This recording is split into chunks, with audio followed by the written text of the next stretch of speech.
from atop Tomahawk Mountain here at Seneca Highlands, overlooking the beautiful and historic Watkins Glen International Speedway.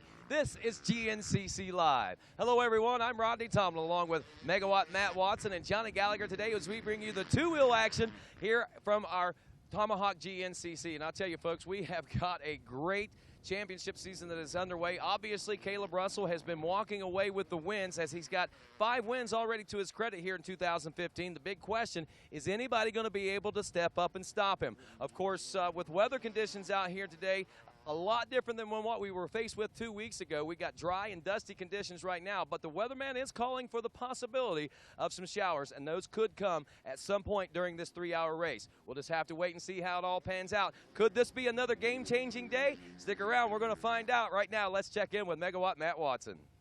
Hey, for sure, Rodney. It's going to be a beautiful day here in Odessa, New York for the Tomahawk 2015. Caleb Russell undefeated through 5 rounds, but a lot of people want to stop that today, including these guys behind me, the Factory Rockstar Husqvarna team, as well as in the lights class, wide open. Anybody can win. Lane Michael, Davis, Ricky Russell, all kinds of guys fighting it out, including Jason Thomas, to see who's going to come out on top here at the Tomahawk 2015.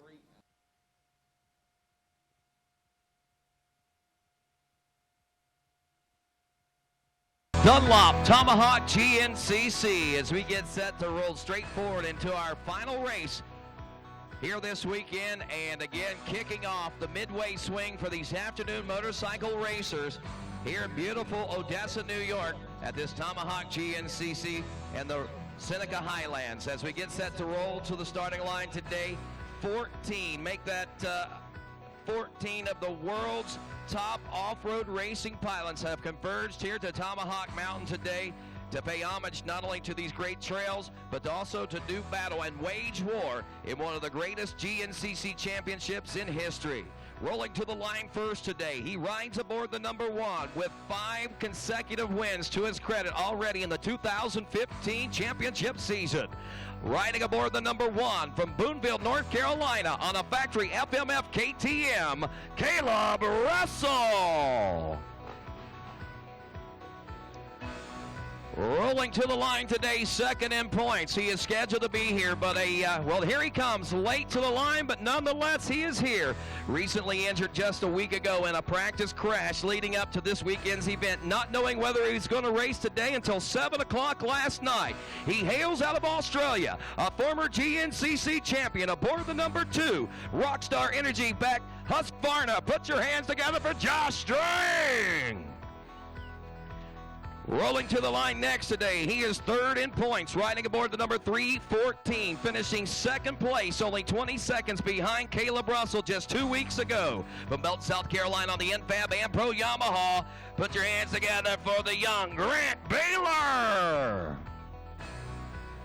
Rolling to the line next, aboard the number 989. He is 4th in points from Williamstown, West Virginia, on a Rocky Mountain Amsoil KR4 far-backed Husaberg, Bad Duval. Rolling to the line next today, he is 5th in points. He rides aboard the number 9 from Crown Point, Indiana, on a JCR Racing Honda, Chris Bach.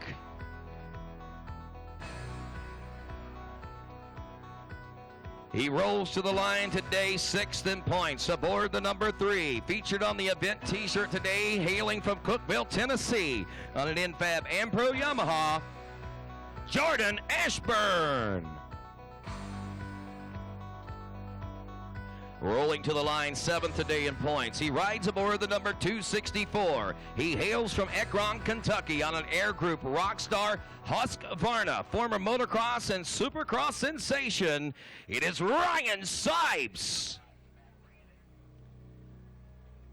Rolling to the line, 8th in points today. He rides aboard the 514, a former XC2 Pro Lights class champion out of Belton, South Carolina, on a Mototech KTM, Stu Baylor. To the line next and welcoming back the number 418. He is 4th in points, hailing from Canada, one of Canada's top motocross racing stars. Put your hands together for Tyler Medaglia. And rolling to the line next, a former Japanese cross-country champion from the GNCCs. He hails from Japan on an HR Motorsports Motivations Racing Great Western Motorsports-backed Honda, Takeshi Koikeda.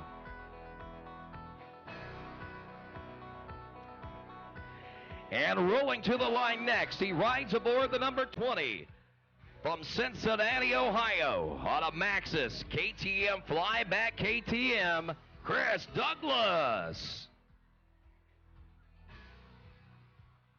Rolling to the line next, he rides aboard the number 331. Hailing from Australia on an Infab and Pro Yamaha, Daniel Milner.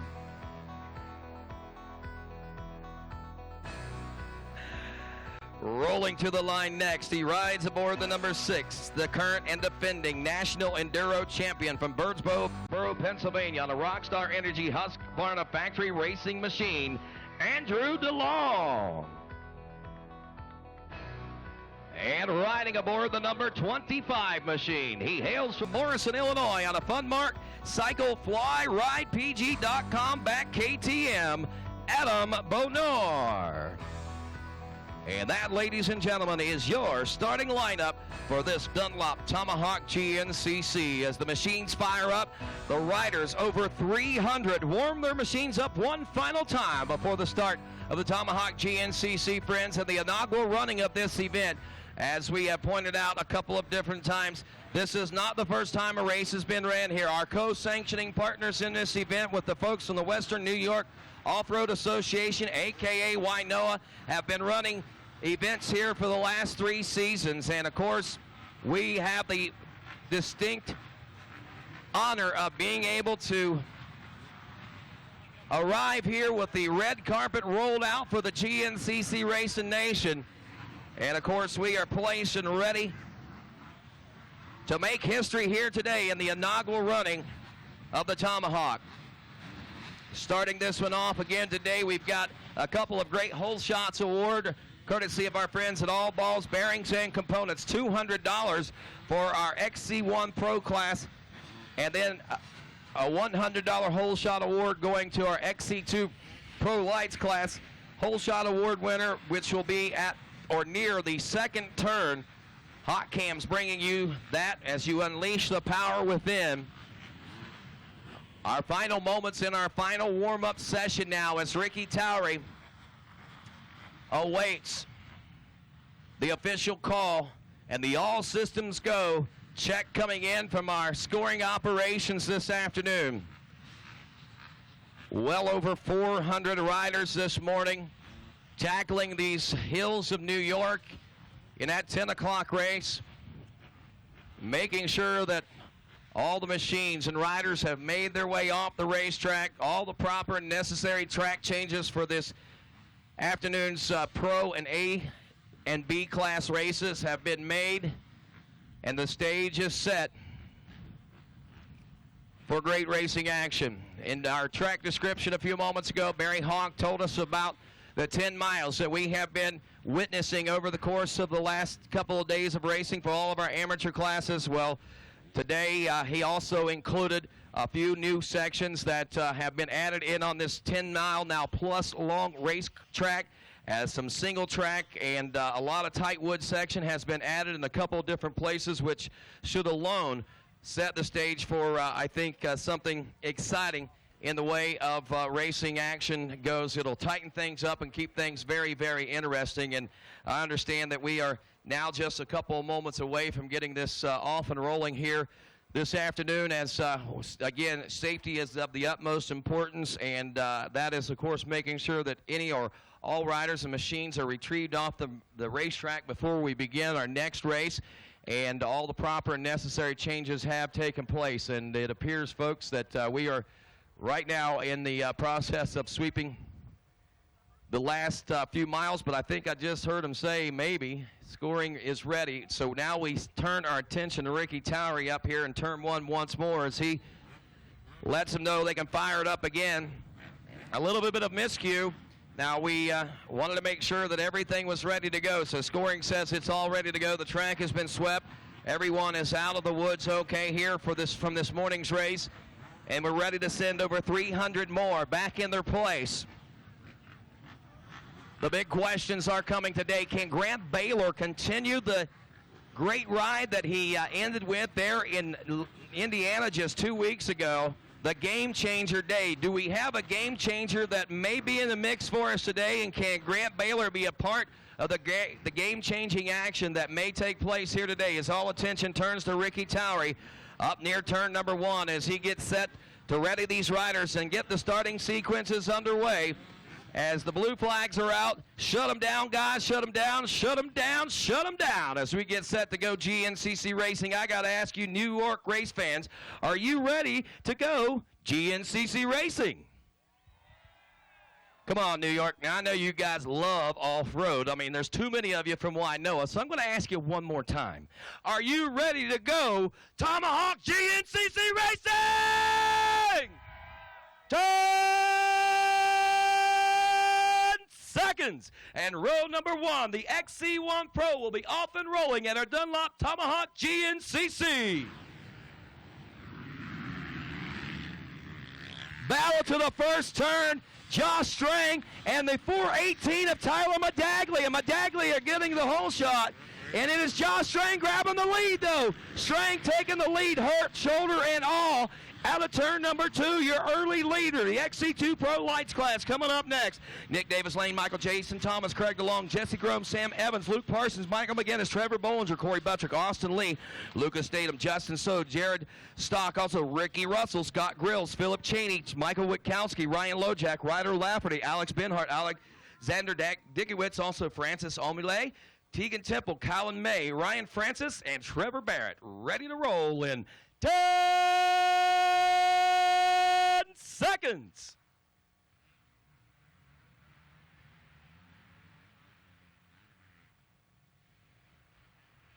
And they're off. $100 Hot Cams Whole Shot Award up for grabs here today. 3 wide as they come. It's going to be the 24. Sam Evans out of St. Albans, West Virginia on the AOMC Fly Racing Ride PG back KTM. Coming up next, the 4-stroke A-Lights class. Brady Myers, Braxton McGee, Joshua Lee, Christopher McManus, Dawson Dunnick, Hunter Shelton, Garrett Duncan, Anthony Kropp, Jeremy Dodlin, also Tyler Braniff, Jacob Albrecht, Tanner Way, Nicholas Papa, Zach Lewis, David Machitsko, Paul Petrin, Tristan Landrum, Jake Froman, and Dylan Dela Cruz ready to roll in 10 seconds.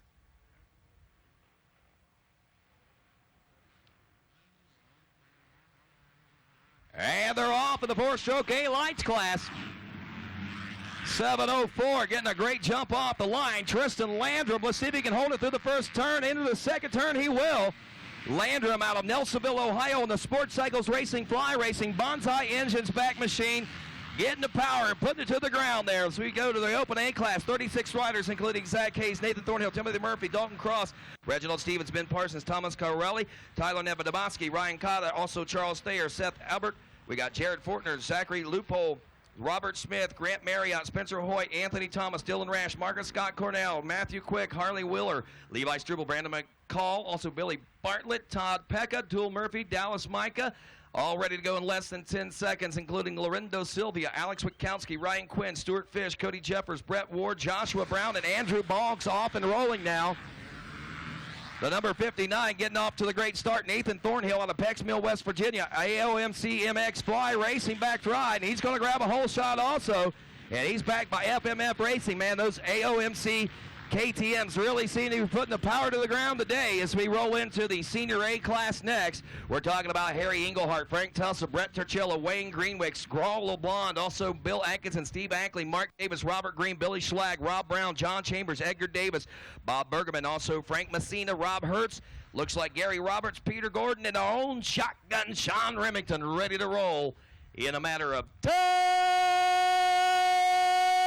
seconds.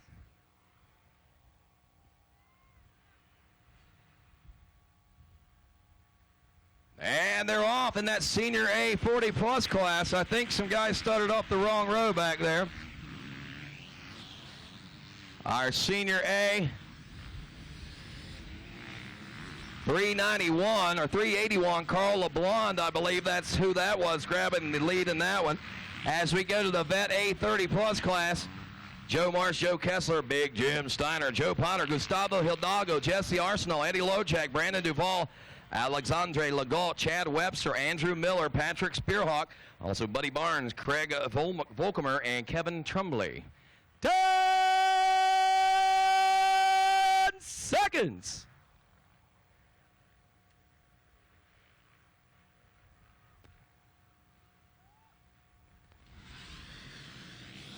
And they're off for another one. Big Jim Steiner getting a great jump off the line. Let's see, he's in the white helmet. Drag race to the whole shot stripe. It's going to belong to the 419, 420, maybe 479 of Kevin Trumbley out of Auburn, New York. In that Vet A30 Plus class, now we go to row number 7 on the start grid. This is our 200A class with Michael Pillar, Zachary Ferentz, John Hugel, Chris Vendetti, Brad Hoffman, Carter Calkins, Kyle Tino, William Sigler, Andrew Gross, Anthony Howe, Brandon Hayes, and Robert Civiletti. 10 seconds.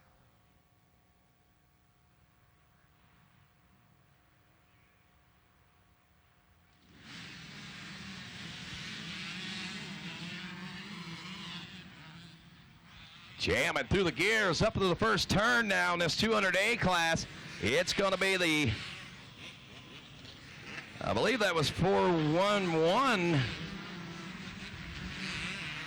Grabbing the lead in that 200A class. We go to the 250A class. 44 riders. Alex Teagarden, Vince Smith, Mason Atherton, Evan Earl, Holt Wiggins, also Russell Smith, Hunter Bush, Kevin Kilmer, Malcolm Hill, Little Jim Steiner, Dylan Cochran, Joshua Lord, Jimmy Franks. Also, we got Kyle Davis, Anthony Federico, and more in 10 seconds.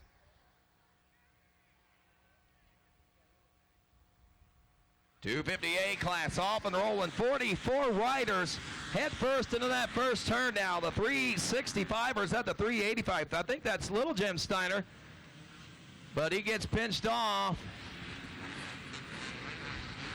Maybe it was Steiner that got that whole shot. It all got a little confusing right there as they dove into that second turn. So we'll pick up with them here in just a few moments over at timing and scoring. Right now we move to the Junior A25 Plus class now. As we got Joseph McCarty, Daniel Soldobnik, Jordan Overfield, Aaron Cox, and Adam Clark, and Eric Breitmeyer ready to roll in this next one. Blue flag out. Again, the dead engine signal has been made, and I think these riders are all anticipating that next call mostly, though, and it's this one right here. 10 seconds.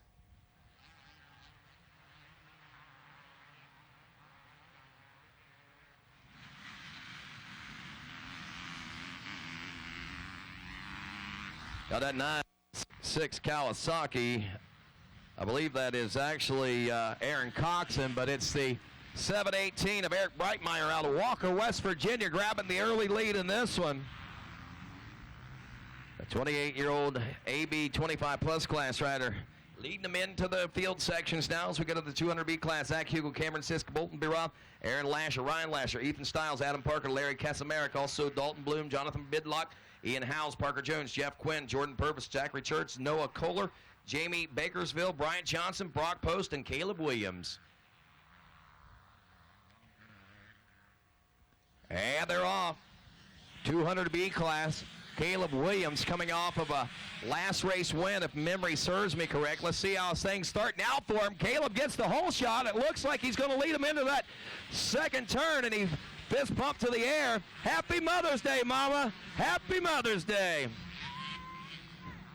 The Vet B30 Plus class, Larry Hopper, Robert Lightfield, Chad Murdoch, Sean Morris, Lewis Harders, Matt Jankovic, also James Walter, Doug Quigley, Dan Nyenko, John Ellersick, looks like Christopher Decay, Christopher Larkin, Matthew Yukovich, Tim Andrus, Chris Levin, Marshall Fowler, Juan Harders, Jeremy Dexter, and Scott Dowland. 10 seconds.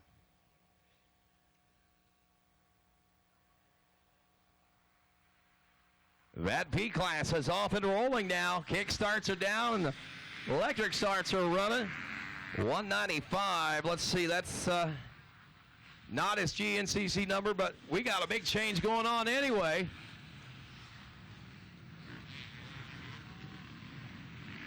That might have been the 880 of Jeremy Dexter out of Nelsonville, Ohio, as we go to the Open B class next.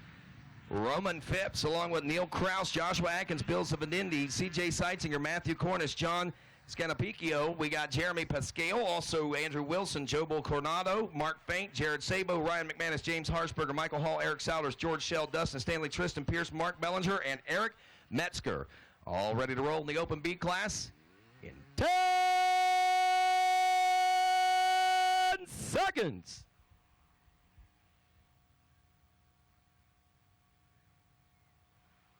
And they're off.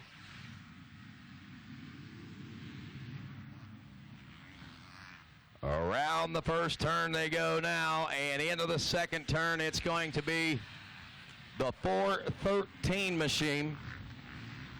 413 is Jobo Coronado out of Santo Domingo, Dominican Republic, on a Bonanza Dominic KR4 backed ride. As we go to our next class, the Senior B, Scott Campbell, Mark Federico, Charles Altimus, Devin Ferguson, Daniel Powers, John Plows, Aaron Gibson, James Dempsey, Mike Beckett, Justin Hildebrandt, Mark Atkins, Christopher Gross. Also, we got James Seaman, Bill Brodsman, Leon Whitaker, Will Cribben, Robert Cornish, Mike Cocken, and ready to roll in 10 seconds.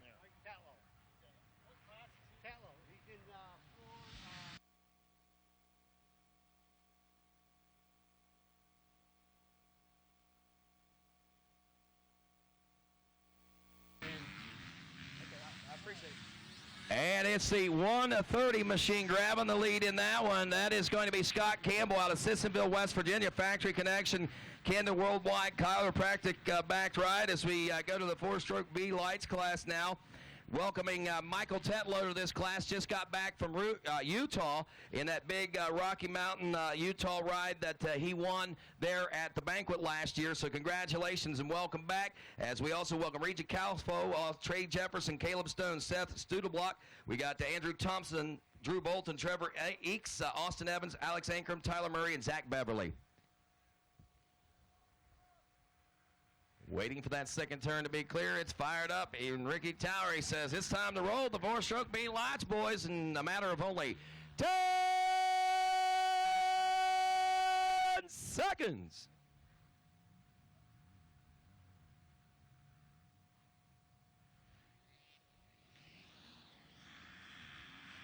And they're off. Yeah, Tetlow, that Ticket to Ride from Rocky Mountain ATVMC, got to spend some time out there with Tommy Harris. These guys right here, the 711, 711, my friends. Austin Evans out of St. Albans, West Virginia, another AOMC Fly Racing backed ride that grabs a whole shot. Also using those Dunlop tires, a part of the Dunlop event here at the Tomahawk GNCC, as we got 36 riders in this 250B class. Nick Johnson, Jonathan Manella, also Mike Miller, Judd Lott, Tommy LaRochelle, Brian Clementowski, Brodius Antoine, Matthew Federico. We also got John Demento. 10 seconds. Gregory Coffey, Dan Stannis, Brett Merritt, Will Hart, William Bryan, Timmy Steiner, Dominic Wright, Eric Kubitz, Justin Murphy, Brewer Colley, Adam Hoskins, Scott Greibel, Nathan Bauer. Let's see if we can pick up the early leader, 8:46. That's Austin Koza out of Ulysses, Pennsylvania.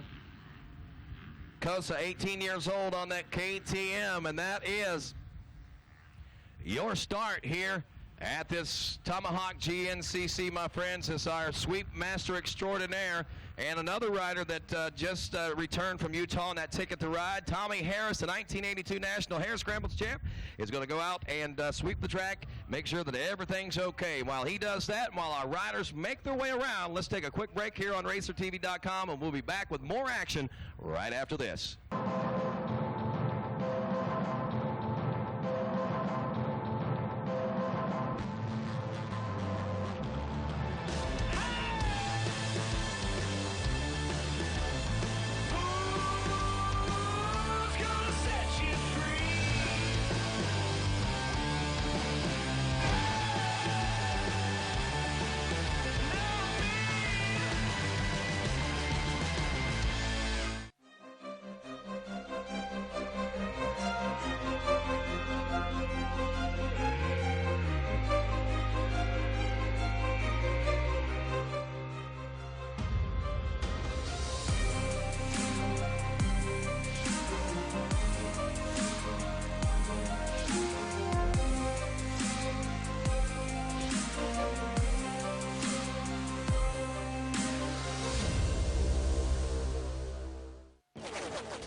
I'm a sore loser. I'm a sore loser. Losing is not an option for me. Be the best. The best? The best. You have to have the best equipment under the hood. That's why I only use Cometic products in my engines. Cometic gasket. Cometic gasket. Cometic gasket. Cometic gasket, a superior quality gasket. For those of us who demand the highest level of performance. This Racer TV live broadcast is brought to you by AMSOIL, the first in synthetics. By Rocky Mountain ATV MC, get ready. By Maxxis Tires, find your flow. And powered by Yamaha Generators.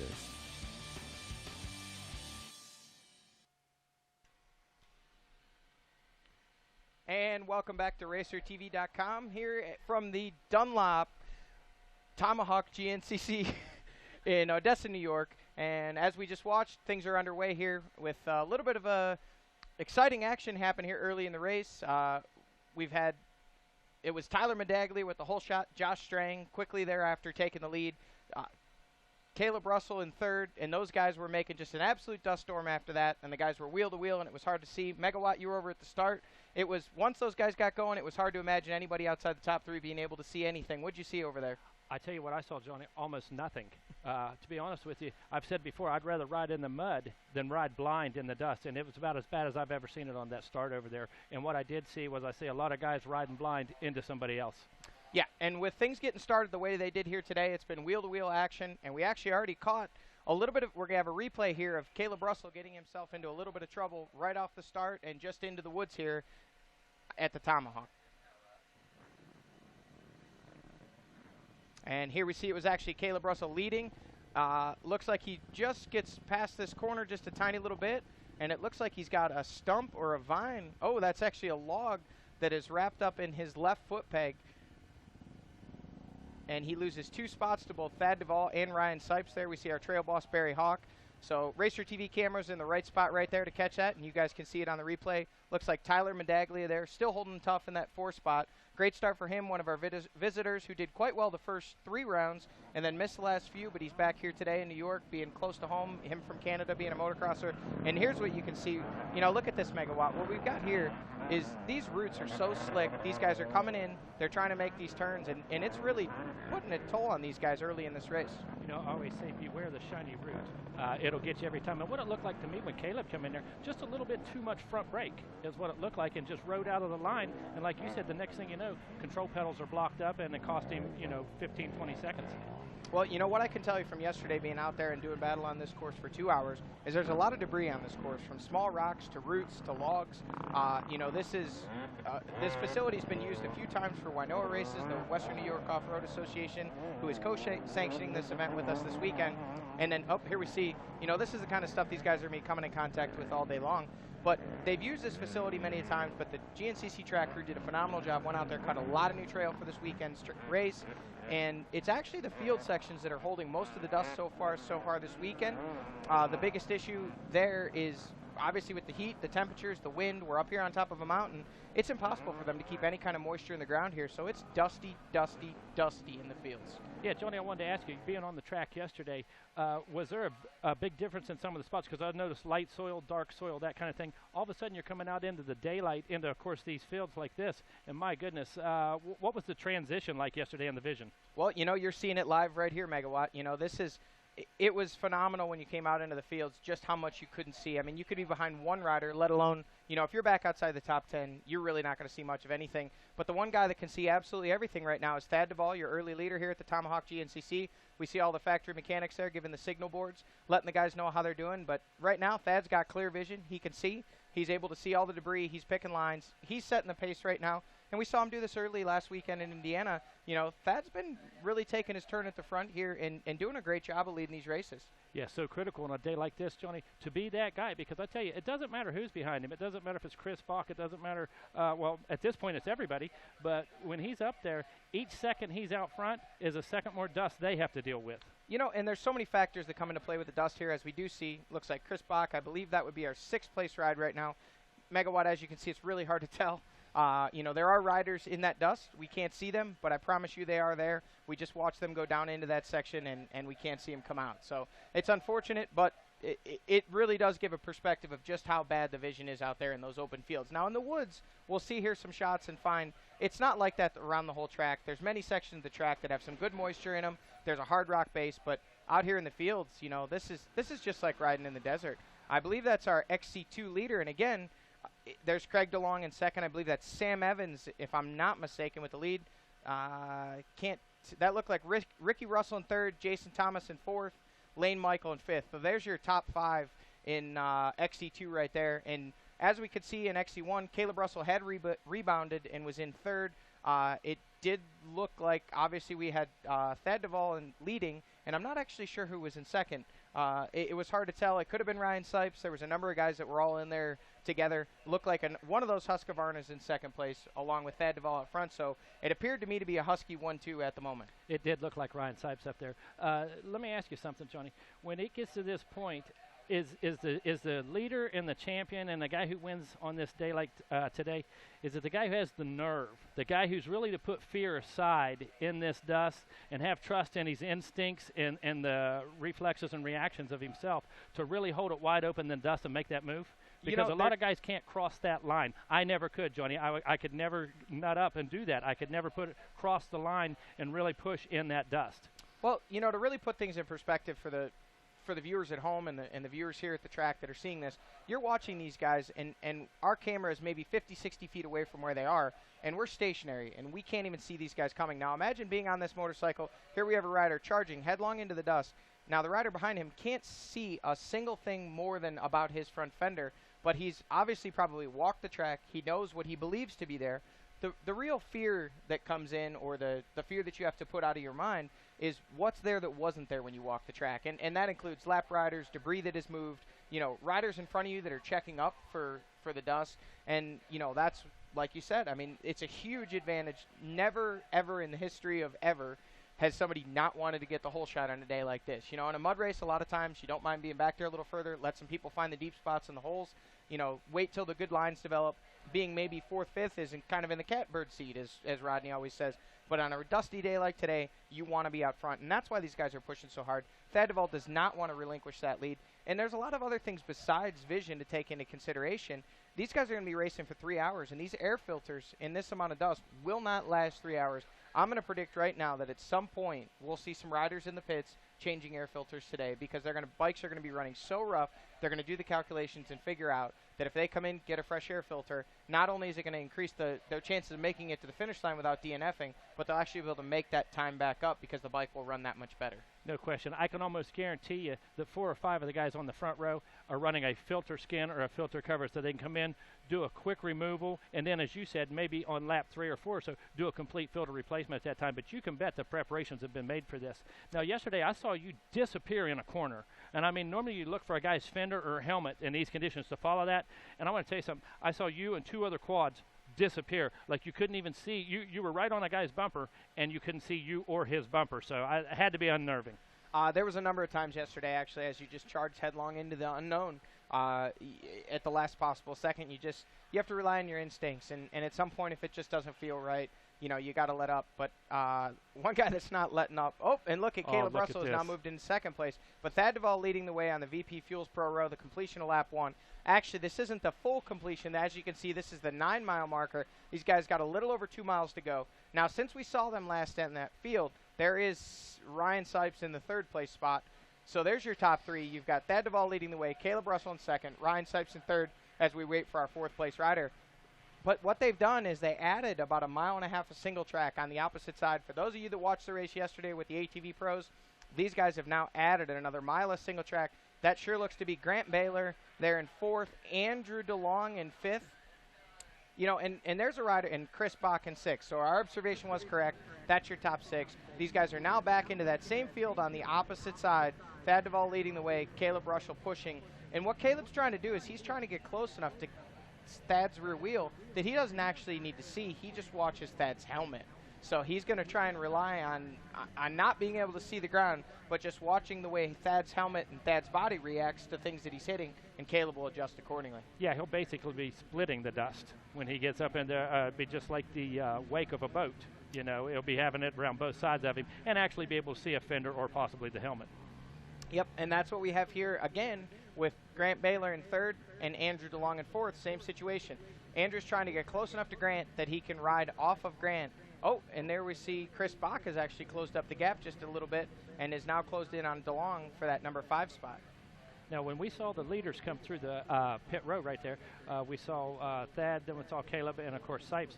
Now, those guys had quite a gap over 4th place, and that's largely to do that the 3 of them were riding close enough they could see each other, and they were creating enough of a barrier that it was just making a struggle for the guys behind them. Yeah, absolutely, and that dust is just so difficult to navigate. You know, Megawatt, I kind of got to back up on myself here. I believe that was Grant in third, but we're going to find out in just a moment here as these guys are now back into the same field section in another section. They crisscrossed this field 4 or 5 times throughout the course of this track. So these guys are now down to the final mile of racing. They've got less than a mile to go till they check in, but I'm not so convinced that's Grant in third. We're going to have to see if we can catch the number on it. It looks like Ashburn and Milner, and there he went. We just missed the top of him on our helmet there. So here comes... That is Grant Baylor there. So we saw a rider come through. I'm sorry, okay. That is, yeah, correct. Sipes in third, but that is Grant in fourth. I wasn't sure because we've got Milner and Ashburn also, and those guys are all wearing the same gear on the same machine, and it was a little bit hard to tell the difference. So, but that is Grant Baylor in fourth, Sipes in third, DeLong in fourth, DeLong in fourth. Back that up again. Grant Baylor in fourth, DeLong in fifth, Chris Bach in sixth. Sorry, a little bit of a struggle here early. You see, they can't see, and we can't see what's going on either. I'm telling you, I feel like I'm riding with them, Johnny, to be quite honest with you. You know, Rodney talked to Grant Baylor a little bit earlier, and, you know, he got up on the podium there a couple weeks ago. He says he's getting stronger, and we mentioned, you know, well, the Baylor boys ride dirt bikes, and we were talking about that, you and I, last week, a couple weeks ago, as well as Rodney and I talking this morning. That's what they do. Well, he said, hey, Rodney, you know, I heard you guys talking about we ride our bikes. Well, lately we've been on mountain bikes, and he wants to try something a little different, and he's going to see he's willing to try something different, willing to do whatever it takes to find that past speed that he had and really get up there and challenge for the win and run with Caleb like he did a couple weeks ago. Yeah, you know, and we actually heard Stu Baylor say the same, so we'll have to watch the Baylor boys today and see what they can put together. Obviously, Grant putting in a strong showing here early in fourth, and a heck of a ride there in Indiana. One rider that we've seen who's been incredibly strong and solid all season, and we saw get off to a great start here today, but we know he's riding injured, is Josh Strang. He came into this race with a shoulder injury. At the last moment, he decided to suit up, go out there, see if he could get some points. And so far, we haven't actually seen him on camera, so we'll have to wait and see. They should be checking in here at the finish line in just a few moments. I believe, and this isn't a quote directly from Josh, but I believe his hopes are GNCC Racing pays top 20 overall points. If he can finish in the top 20 for the day, even if it's 20th, he gains 1 point, and that'll make all the pain and all the sacrifice worth it. So I believe, from what I've heard, his goal is to go out there and try and run inside the top 20. If he can do that, he's going to continue to stay out there and push through the pain. If he falls outside the top 20, I believe he's going to call it a day. Again, that's not directly from Josh Strang, but that was kind of the buzz in the pit, so we'll have to see how that shapes up. Thad Duvall now checking in to complete lap 1. He is your leader. And that's a realistic goal. Top 20, see how you're feeling, get out there. A lot of times somebody will set the bar a little bit high coming after an injury and that kind of thing, or making a bit of a comeback. But what happens right here is, you know, we're going to see if we're there. We're going to see how we feel. And if we're in the top 20, we're going to go for it if we feel okay. But if not, we're not going to chance it. We're not going to blow the rest of the season for today. Certainly, you know, and Strang's sitting solidly there in second place in the points. And is doing everything that he can to try and salvage some points out of today. So as they check in with the completion of lap 1, Thad Duvall with a 28:34 lap time, Caleb Russell with a 28:41. So those guys just wheel to wheel, 7.5 seconds separating. Ryan Sipes rounding out the top 3 right now, 9.6 seconds behind Caleb. So with these guys running roughly a 29-minute lap time, and we can assume that we're going to see those slow down just a little bit considering the dust and the lappers, we're going to end up somewhere in the neighborhood of 30-minute laps here. So it's looking to be probably a 6-lap race when this is all said and done here at the end. So early here in the top 6, we've got Thad Duvall, Caleb Russell, Ryan Sipes, Grant Baylor, Andrew DeLong, and Chris Bach. And now we see the rest of these guys starting to check in. And rounding out the top 10, we have Jordan Ashburn in the 7th spot, Dan Milner in the number 8 spot, and it looks like Christopher Douglas 9th, and we should have our 10th place rider coming through, and we'll also start the watch here. We should see our XC2 pilots. The leaders should be working their way in. So that's Adam Berner rounding out the top 10 here at the end of lap 1. I tell you, I got to commend your racer eyes. You had the top 6 called right there. We were a little bit questionable on some of those in there. Johnny GNCC got the first 6 called exactly like he said. So well, you got to remember, I got a lot of practice watching through the dust yesterday. Now we see our XC2 leaders checking in, and it's actually Tegan Temple. My bad. I had thought that was Sam Evans, but Tegan Temple, 7th place overall, the leader in your XC. I'm sorry, Craig DeLong. Look at that, 5th overall. Craig DeLong has taken over the lead in XC2 with a 29:18 lap time. So he's just about 35 seconds off the pace of our leaders there for the overall. So Craig DeLong, top 5 overall here at the end of lap 1, and that's very impressive considering he's riding through the dust of a lot of those XC1 riders here early. So no Craig question. DeLong, 5th overall, leading XC2. Tegan Temple, 7th overall, and 2nd in XC2. And Jason Thomas, you can never count him out. He was a little further back when we saw him last, but there he is now, already up to 3rd, and he's charging hard just behind Tegan Temple there. JT, cagey veteran, man, always in the hunt, you know what I mean? The guy always finds a way to get up there and make it happen. So, hey, Johnny, I'm going to surrender my seat to Rodney Tomlin right now. I've got some other duties to take care of. I'll probably have a couple reports for you guys here in just a little bit, but always a pleasure hanging out with you. We're going to hand it off to Rodney right now, and I'll catch up with you guys in a little bit. And we're going to take a break right now to thank some of our sponsors, and we'll be back right after this.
The Sunstar Work Z rear sprocket is made of stainless steel.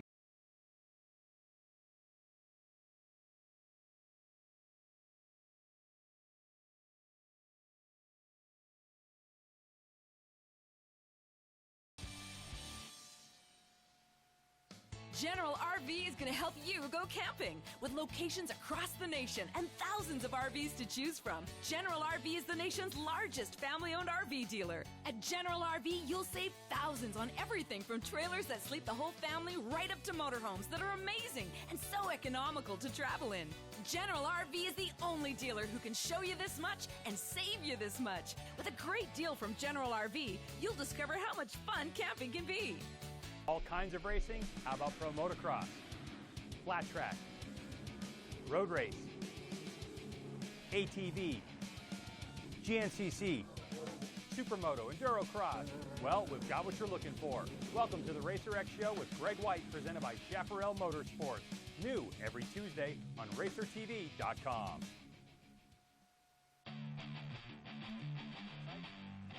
And welcome back to GNCC Live here from the Tomahawk GNCC, just above the Watkins Glen International Motor Speedway. Rodney Tomlin along with Johnny Gallagher, and of course our own Megawatt Matt Watson out and about as we pick the action back up here on lap number 2 now, as Thad Duvall continues to lead Caleb Russell by about 7.5 seconds. Ryan Sipes, the motocross sensation, is making it happen only about 10 seconds back. It looks like we might have a little bit of things going on out near the 3-mile marker now, Johnny. Yeah, as we check in at the 3-mile marker, it appears that Thad Duvall has gapped Caleb Russell just a little bit here. So, and we can see this is one of the sections that switches back over these tough tree roots, and I believe this is the section where we actually saw Caleb Russell struggle with that log in his left foot peg. Rodney, you were out of the studio, but Caleb had some struggles here the first lap and actually was in the lead and lost 2 positions to Thad Duvall and Ryan Sipes, who now run 1st and 3rd with Caleb sandwiched between them. There you go, and you know Ryan Sipes right where he wants to be right now. We were talking with him earlier today, and there is Grant Baylor. He's not far off pace either, about where he wants to be. Of course, he wants to keep those guys inside as much as possible, but in talking with Ryan Sipes there, earlier this morning, it seemed like, you know, he's pretty stoked on the way things are going. He's so much farther ahead than he was, well, last year at this time in the season. He says, you know, he's kind of regrouped himself, and he says, I can go faster. He says, but I've learned that sometimes I need to slow down just so I can stay in the race. And again, you know, still his big barrier and obstacle is that third hour, and that's something that he knows and something that he continues to work upon. He says he's chipping away at it at all times. Yeah, you know, I actually had the opportunity to speak with Ryan at a school visit we did there in Indiana, and exactly what you explained. Look, at these routes are really giving these guys trouble. Now, mind you, these are some of the best riders in the world, and they're all struggling with that tree route there, although it looks like Milner came through, or possibly that was Ashburn. No, Ashburn was the one who struggled with it. Milner came through and made it look easy. We've actually had a change for the number 5 spot. It was Andrew DeLong in 5th and Chris Bach in 6th, and Bach has made the pass on DeLong, but those guys have lost a little bit of time too, and there we see Chris Douglas working his way through our shot. Those guys have lost a little bit of time to Grant Baylor there in the 4 spot. Well, I tell you, we've seen it happen yesterday with the ATVs, and we recognize it happening here with the motorcycles quite often also. It's like there's a group of riders, you've got your front pack, generally the way it has been working. And there's your XC2 leader going down. I'm sorry, Rodney, I didn't mean to cut in you, but that's Jason Thomas. And again, there's that route we're talking about, giving these guys trouble, and Jason Thomas is now stuck on that route, and he's lost a bunch of time. Wow, that doesn't look like a place that would be an obstacle whatsoever.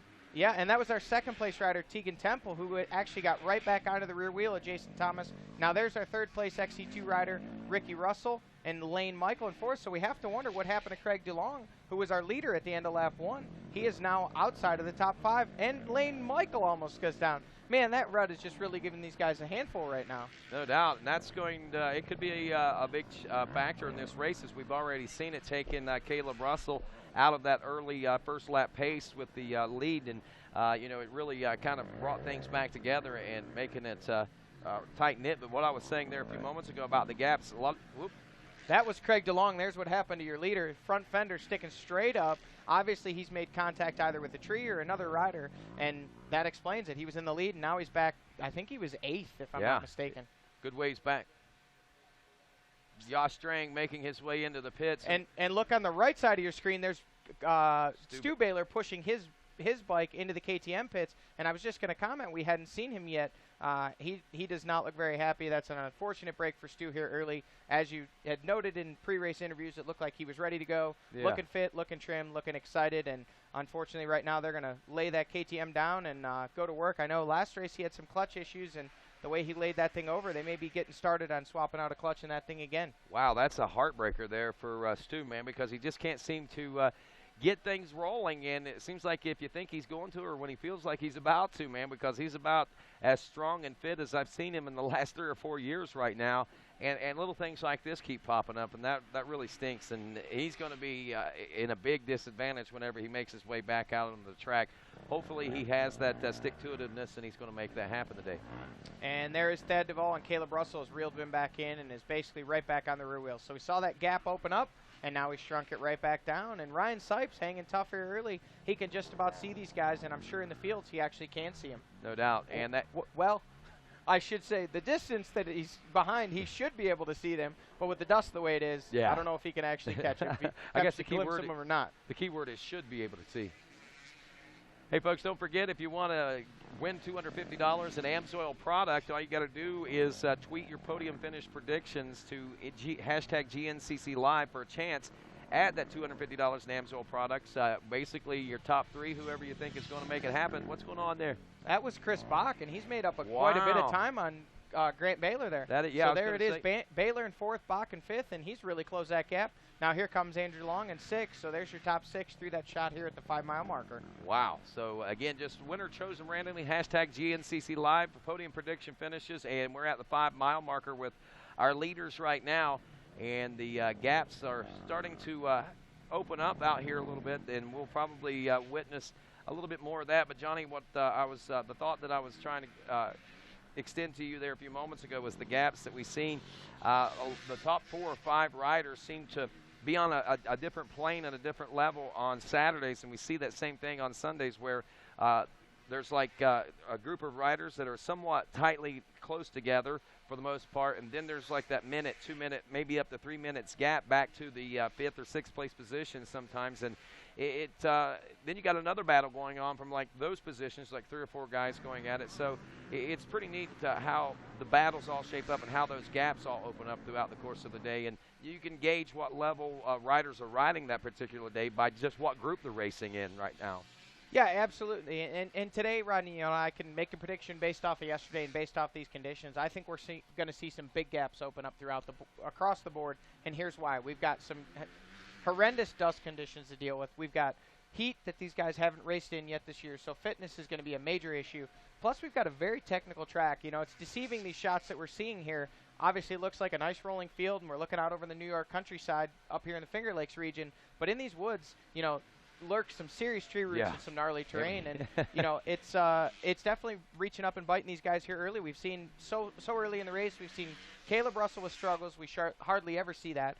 We've seen Jordan Ashburn, even with those long legs, him struggling, and your XC2 leader, Jason Thomas, already down, losing a bunch of time, all because of tree roots. So this is going to be a struggle for these guys all day long. Most certainly is. And, we've got a gentleman in the studio with us that has, actually experienced situations and circumstances like this, living up here in the New York area, as well as a former GNCC racing great, and the one that we're talking about is Steve Hatch, as we welcome you back to GNCC, brother. Glad to have you back in the folds here, and back here to the great state of New York. This kind of your home stomping grounds now, I guess, huh? Yeah, absolutely. It's great to be back here, Rodney, and I grew up about 28 minutes from here, so all the years I was racing, we didn't have too many races on the GNCC circuit in New York, and now there's 2 of them, and it's great to be back, and you can see the countryside. Everybody understands why I wasn't racing between the skyscrapers, basically. So it's one of those things. Through my career, everybody asks, where do you ride in the skyscrapers? And I'm like,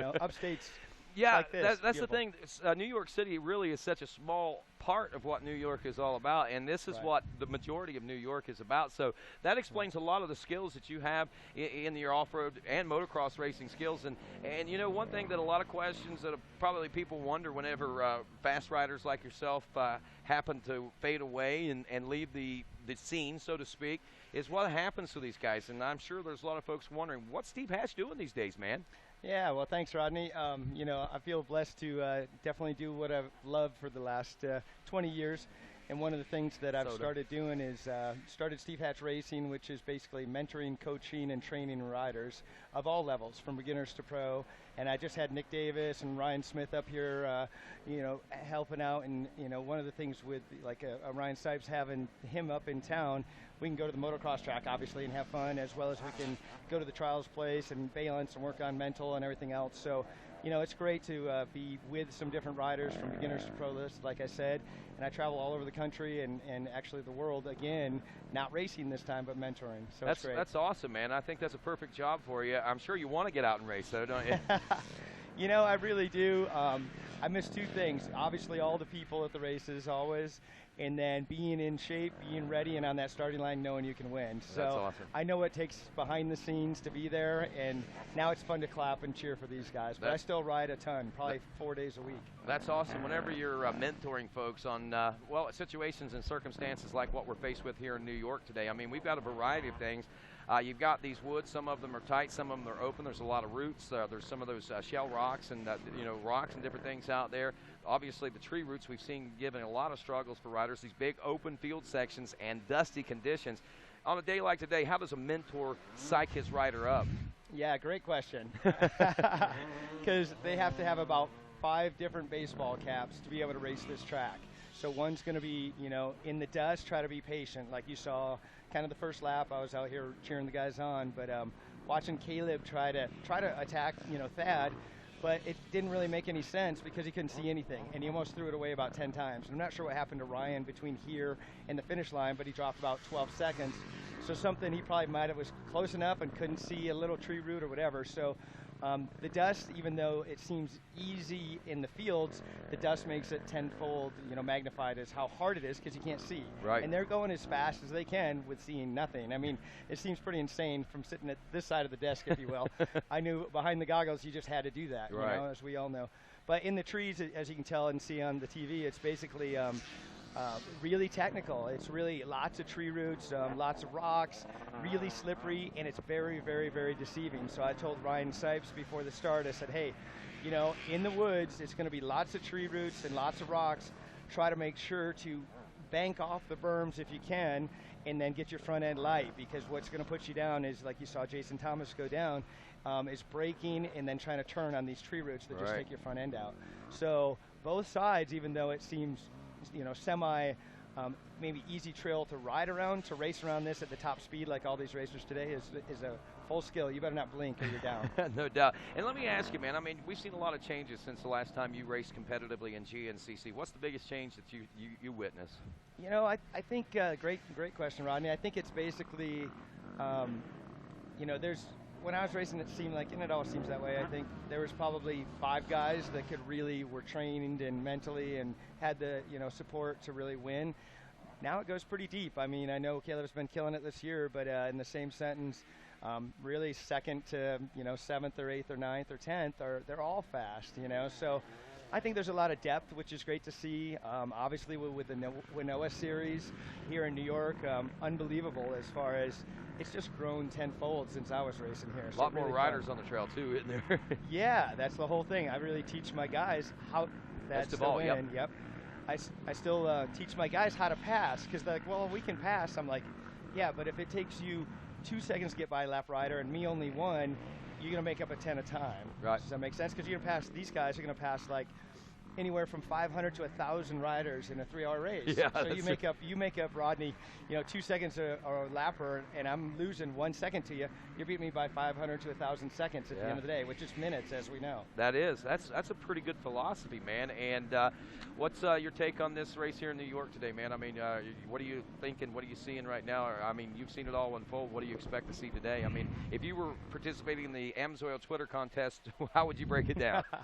Great. Well, by the way, we just saw Thad at the 7-mile marker. This is him back out here at the 8-mile marker in this big open field section, still leading Caleb Russell, with Ryan Sipes still back in the number 3 spot. You know, obviously, being a betting man, and, you know, I used to work years ago with Caleb Russell a little bit, and basically he's been so solid that you can tell he's just a smart rider. Thad's pinning it, doing good, trying to kick up some dust. But you watch Caleb back here, he's kind of letting the dust settle the best he can, so he's not taking the huge risk. If he was right in the absolute, you know, depth of the dust, it would be very dangerous. So he's let him have 5 or 10 seconds, but as you can see in the woods where Caleb can see, I still think he's got a little bit for Thad. You know, I've been talking to Thad yesterday, and I know he's rolling and riding really good, so that's great. Same with Ryan. I think he's solid. You know, the thing is just not making those mistakes. And it's easy when you're a racer or, you know, helping or mentoring, you know, when you hear after the race or we talk, it's like, well, I crashed, you know, 4 times. And, you know, the easy, simple fix is don't do that. Easier said than done. Exactly. So, you know, they got to be pushing it, or else you're just riding around in a parade. So they're pushing, you know, 9 tenths, 10 tenths, and when they hit that one tree root wrong, they're on their heads. So it's just kind of, you know, you try to make educated decisions and be as aggressive as possible without going over that edge. So that's a fine line for all these guys. It is, and especially on a day like today, man, because sometimes you might not know where that edge is. As we're checking back with some more of our riders, as we said, it is still Duval, Caleb Russell, and Ryan Sipes 1, 2, and 3 right now. Grant Baylor has dropped back off pace. I think he's still in that number 4 spot. And we're still wondering what happened. Well, we know what happened to Craig. He had some sort of an incident. We saw the former XC2 Pro Lights class leader on lap number 1. His fender stuck straight up in the air. So we'll be possibly seeing the leaders in that XC2 class come through here pretty soon with, I believe, now Jason Thomas in the number 1 spot. Remember, he had struggles on that tree route. Tegan Temple, who is now 2nd, actually closed up a little bit of ground on him. So that's making it pretty interesting there in that particular battle. Yeah, it sure is. You know, this is just one of those days that you have to have it all come together, you know. And obviously, even if you're leading or doing good, and I think is this Jason Thomas probably here? I believe it may be. You know, it's one of those things that looks like he might have some problems looking down, or maybe a shifter bent or something. But, you know, you have to have it all come together. And this race, as we both know, is 3 hours. You can't win it in the first 10, 20 minutes or even hour or 2. It's going to be the it's going to be the last hour, especially at a race like this, because there's a lot of attrition and a lot of things. Maybe he hurt his hand, or I'm not sure. It looks like he's reaching down and trying to. Yeah, doesn't look good.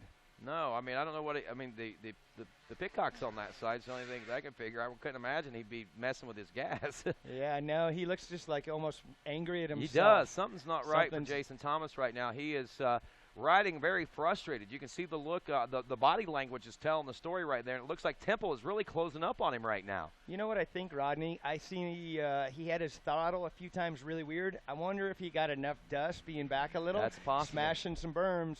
We've all done it, you know. Yep. It covers up that air filter and it won't breathe, and then it won't rev out. So I bet you that, unfortunately, might be something that's happening. Wow, and that's something that is very prevalent on days like today. I seen you and your former teammate Rodney Smith. I actually remember at the John Penton GNCC whenever he sucked a lot of dust and just totally ruined his day there one day. And yeah, I mean, it's amazing how quickly it can happen too. It's just a matter you hit that and then bam, it's over for you. Right. And you even try to stay out of the silt because you realize, you know, that's how our bikes breathe compared to, like, if somebody, I always say the same, you know, idea is if you basically took duct tape, put it over your mouth, and we had to run to the top of a mountain without breathing, is what our bikes do once that air filter is clogged.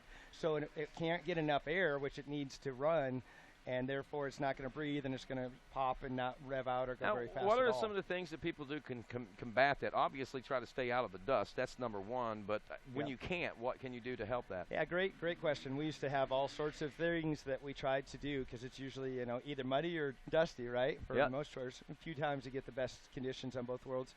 There's a few things we used to do. We used to basically put air filter skins over top of them, and then you can actually, we'd have them basically like a tear-off then, right? Like a tear-off for your air filter. Yeah. And we'd like have them behind our seat and pull them once we heard our bike start to pop or not get enough air.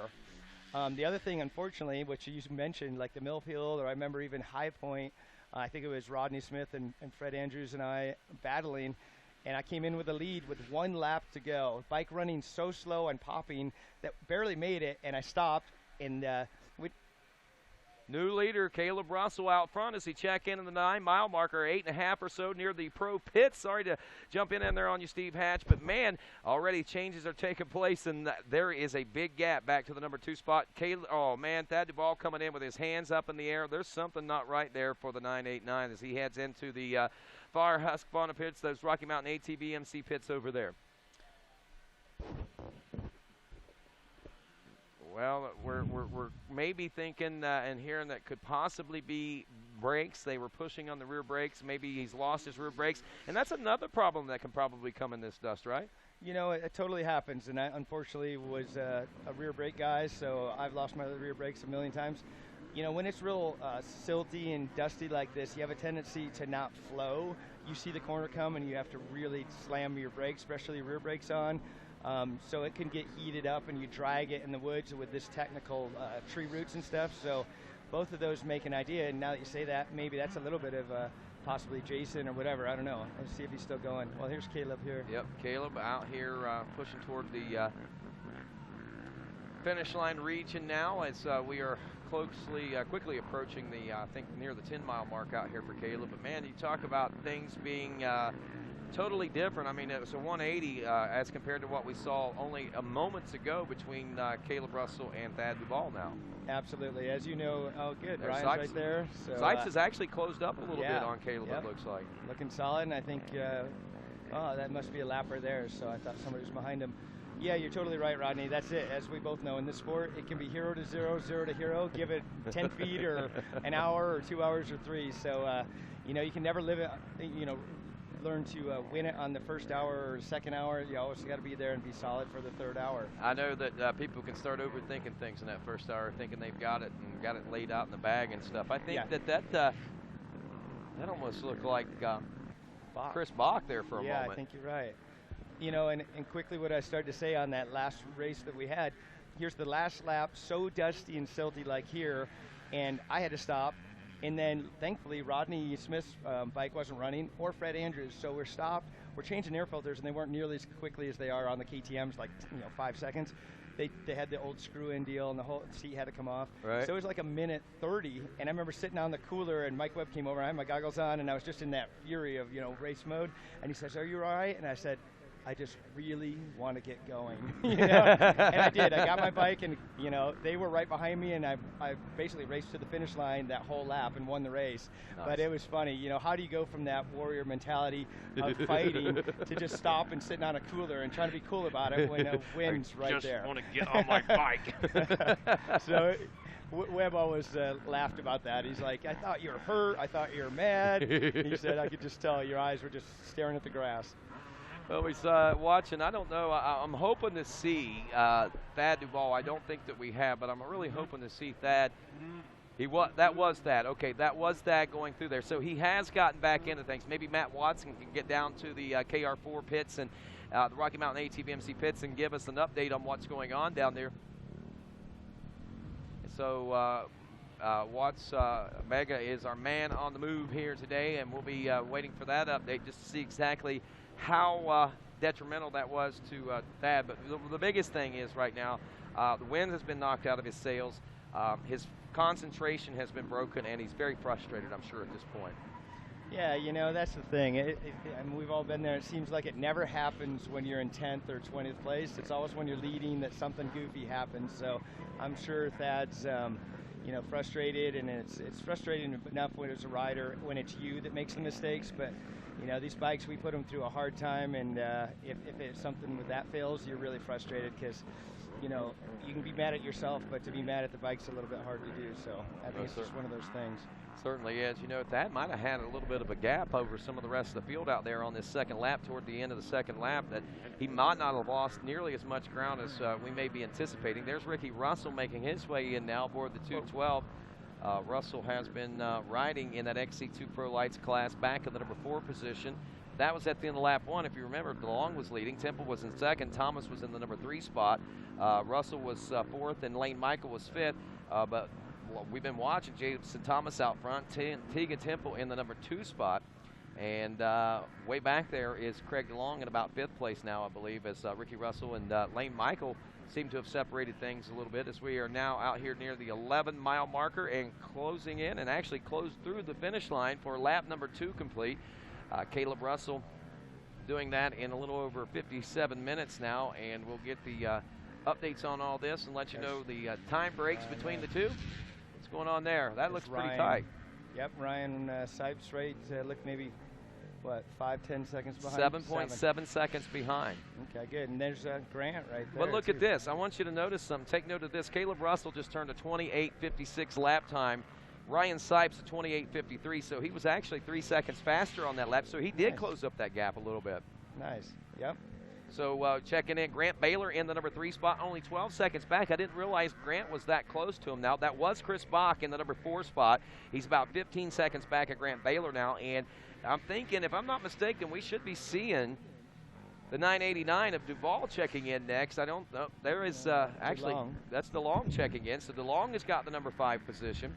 That's Andrew DeLong. Craig DeLong, his brother, was leading that XC2 Pro Lights as the rider that we lost there. So Craig DeLong did get around. So maybe here soon we should be seeing that. We'll be keeping an eye out right here, waiting and watching with bated breath, so to speak, as so many folks are, especially those guys in those Rocky Mountain ATVMC KR4 Arrive and Ride shirts we're seeing right there. There is Thad Duvall making his way into the finish line now. So there was some hurt there. He goes from 1st to, it looks like, 6th place now, Steve. But when you take into consideration the big picture, I think they were able to make things happen. But he's got some more problems. He's pointing to, I don't know if he's looking for goggles, fresh drink, but he was pointing to the back of his head for some reason, like something was up there with his pit crew. So they're trying to get something else rectified, it looks like, right there, right now. But Thad is going to try to battle through it, man, and that's something that we haven't seen out of Thad, the maturity level that we have watched him acquire over the course of just the last 2 seasons along, Steve Hatch.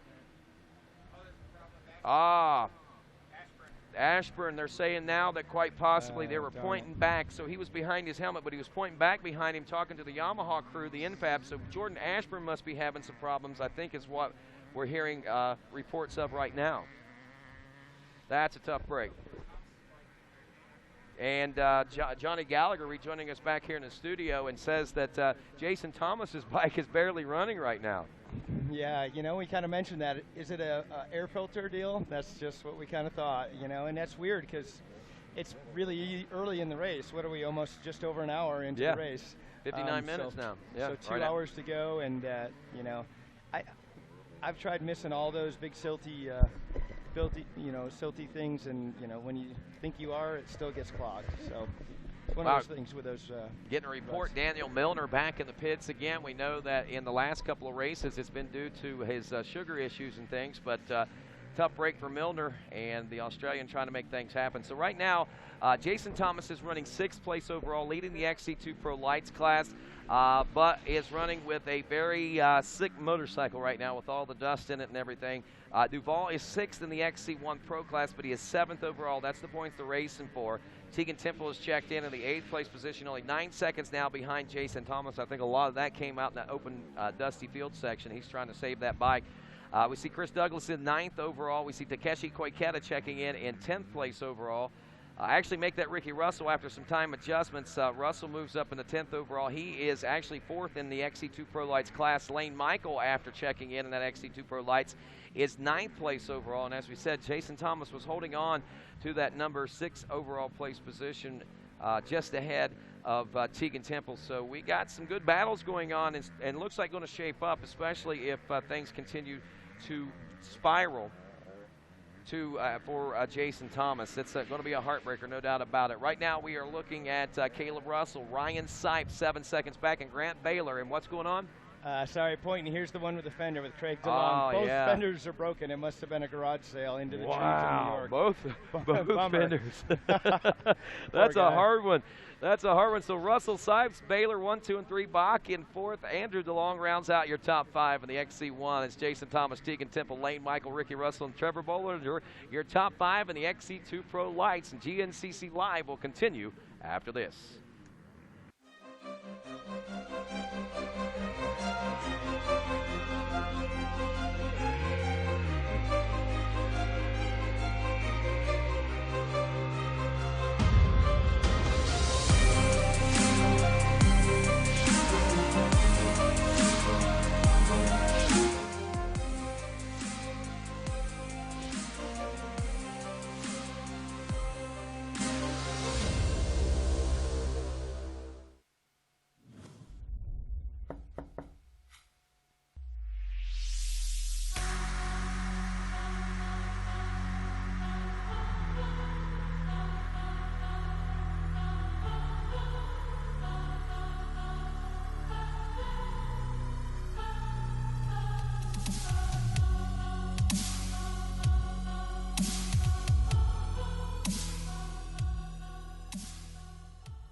The Sunstar Work Z rear sprocket is made of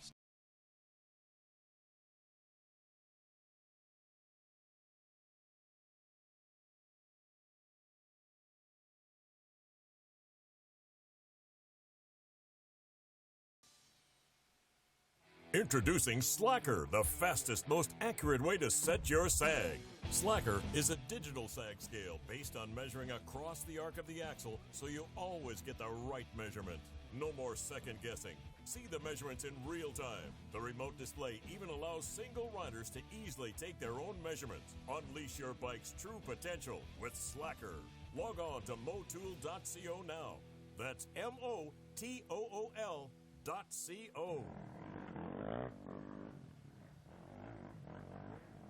Hey, and welcome back. Rocky Mountain ATVNC.com leaderboard here at the Dunlop Tomahawk GNCC on GNCC Live. Still has Russell, Sipes, Baylor, Bach, and DeLong, your top 5, and Rodney Tomlin joined by Steve Hatch, Johnny Gallagher, and Matt Watson.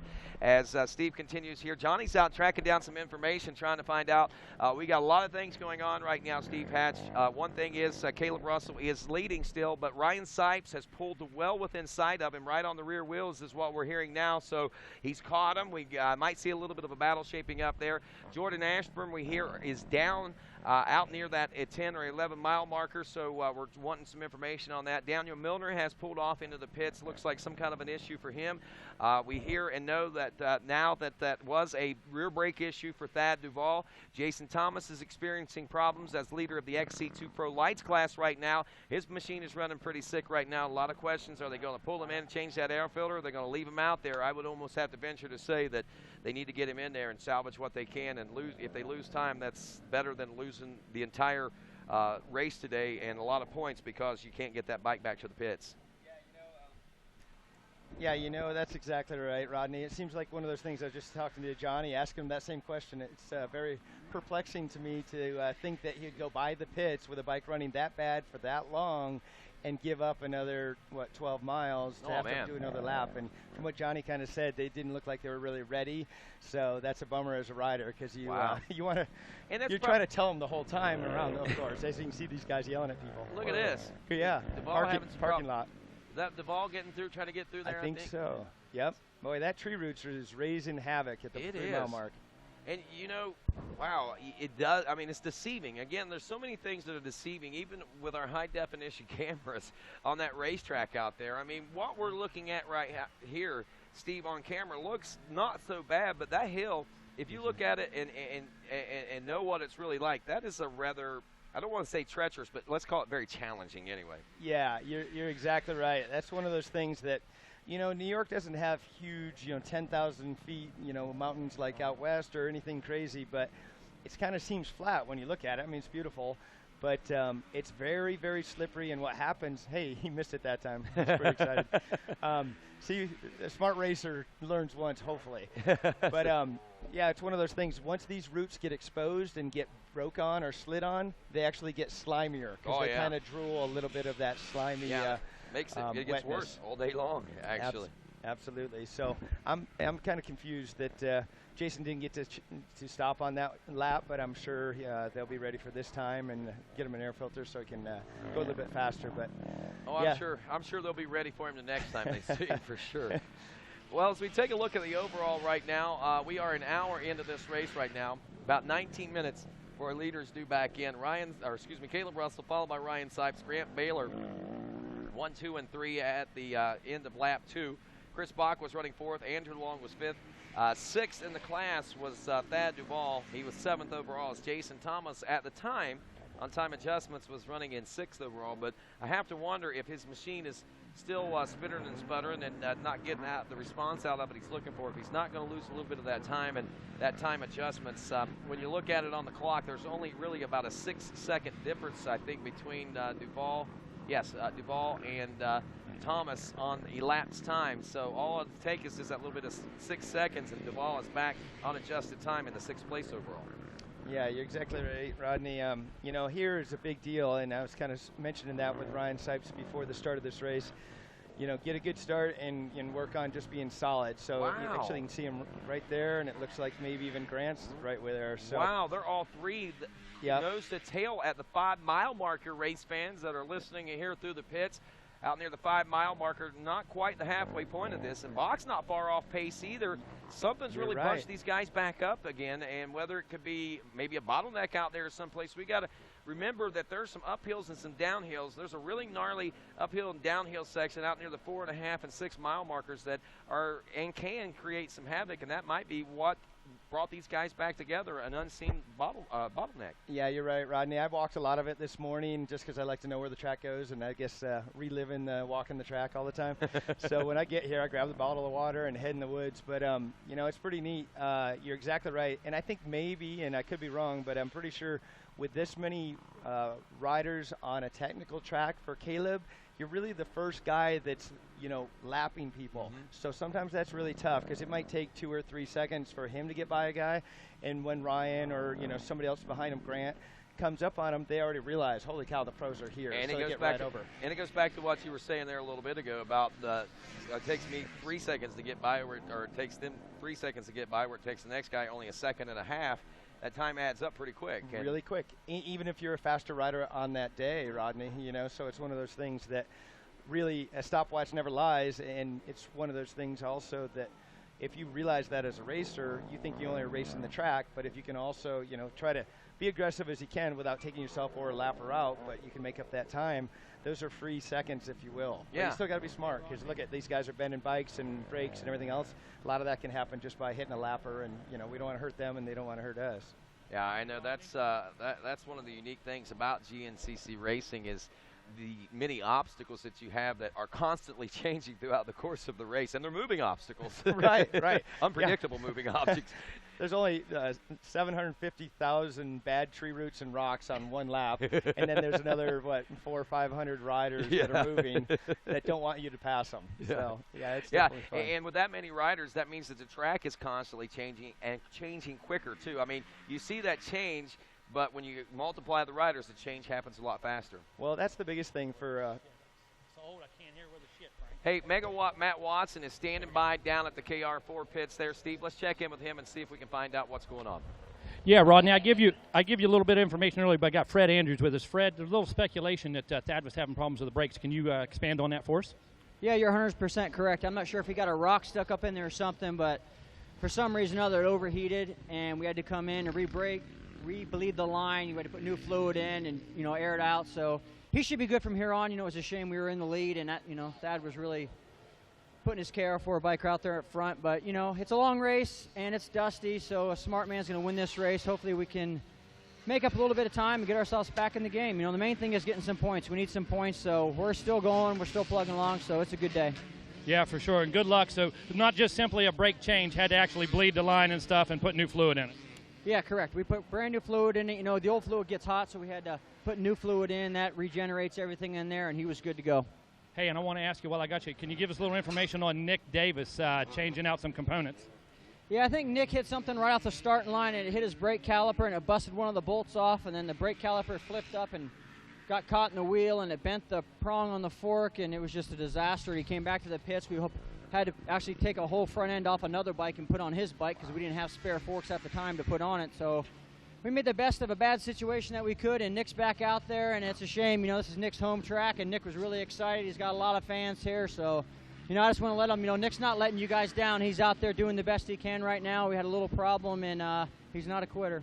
Hey, well, thanks a million, Fred. And there you have it, Roddy. A lot of action going on down here in the KR4 pits. Hey, thank you very much, Megawatt. Very, very good update. And, wow, man, I mean, that's pretty interesting, Steve Hatch, whenever you think about it, that they changed basically the entire brake system, rear brake system on that Husqvarna. That takes a little bit of time, but they did it very quickly, and they got it back out. That's pretty impressive at the same time, too. Yeah, that's the trick with this. You kind of, there goes the fender bender. We'll call him the fender bender for today.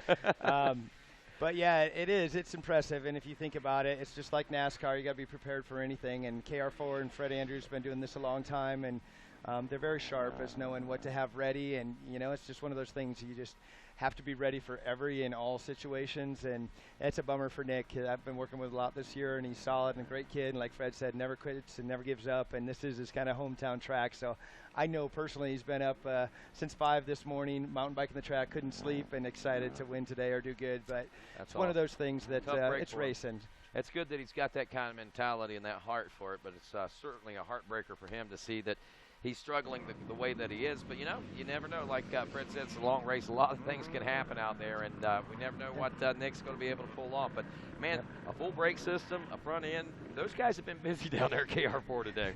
Yeah, you really don't want to be busy in the pits. If you are, it's unfortunate, I guess is the best way to say it. What's it like for you to be working in the industry like this and be listening to Fred Andrews, whom you used to have one of the biggest rivalries in the racing with?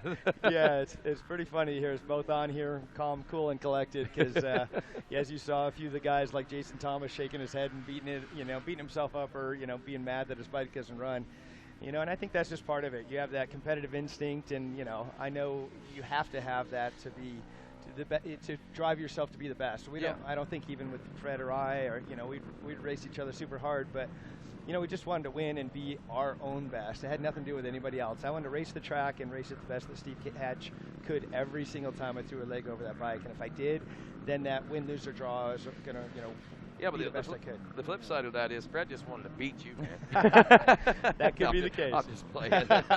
But nonetheless, Steve Hatch in the studio with us. Johnny Gallagher will be returning here in just a moment. But Steve, some really good insight out here while we're watching. And the 7 mile markers where we're at right now, Caleb Russell continuing to lead. Ryan Sipes, Grant Baylor. At last check, these guys were kind of nose to tail as something had brought these guys together in these tight wood sections. Got some single track stuff out there and some new virgin stuff on that first lap that some of these riders were riding. And we saw there in that one shot, one of those sections where that route has gotten Caleb Russell, gotten Jason Thomas, and several other riders over the course of these now 2 and working on 3 laps now. Yeah, you're exactly right. It's kind of funny how, I mean, it seems funny when we're sitting on this side of the desk, Yeah. right? But when you're behind the goggles and that one takes you out, you try to tell yourself, note to self, Steve, next lap, that's, you know, and it's probably obviously right in the worst place where they can't really see it, coming really fast.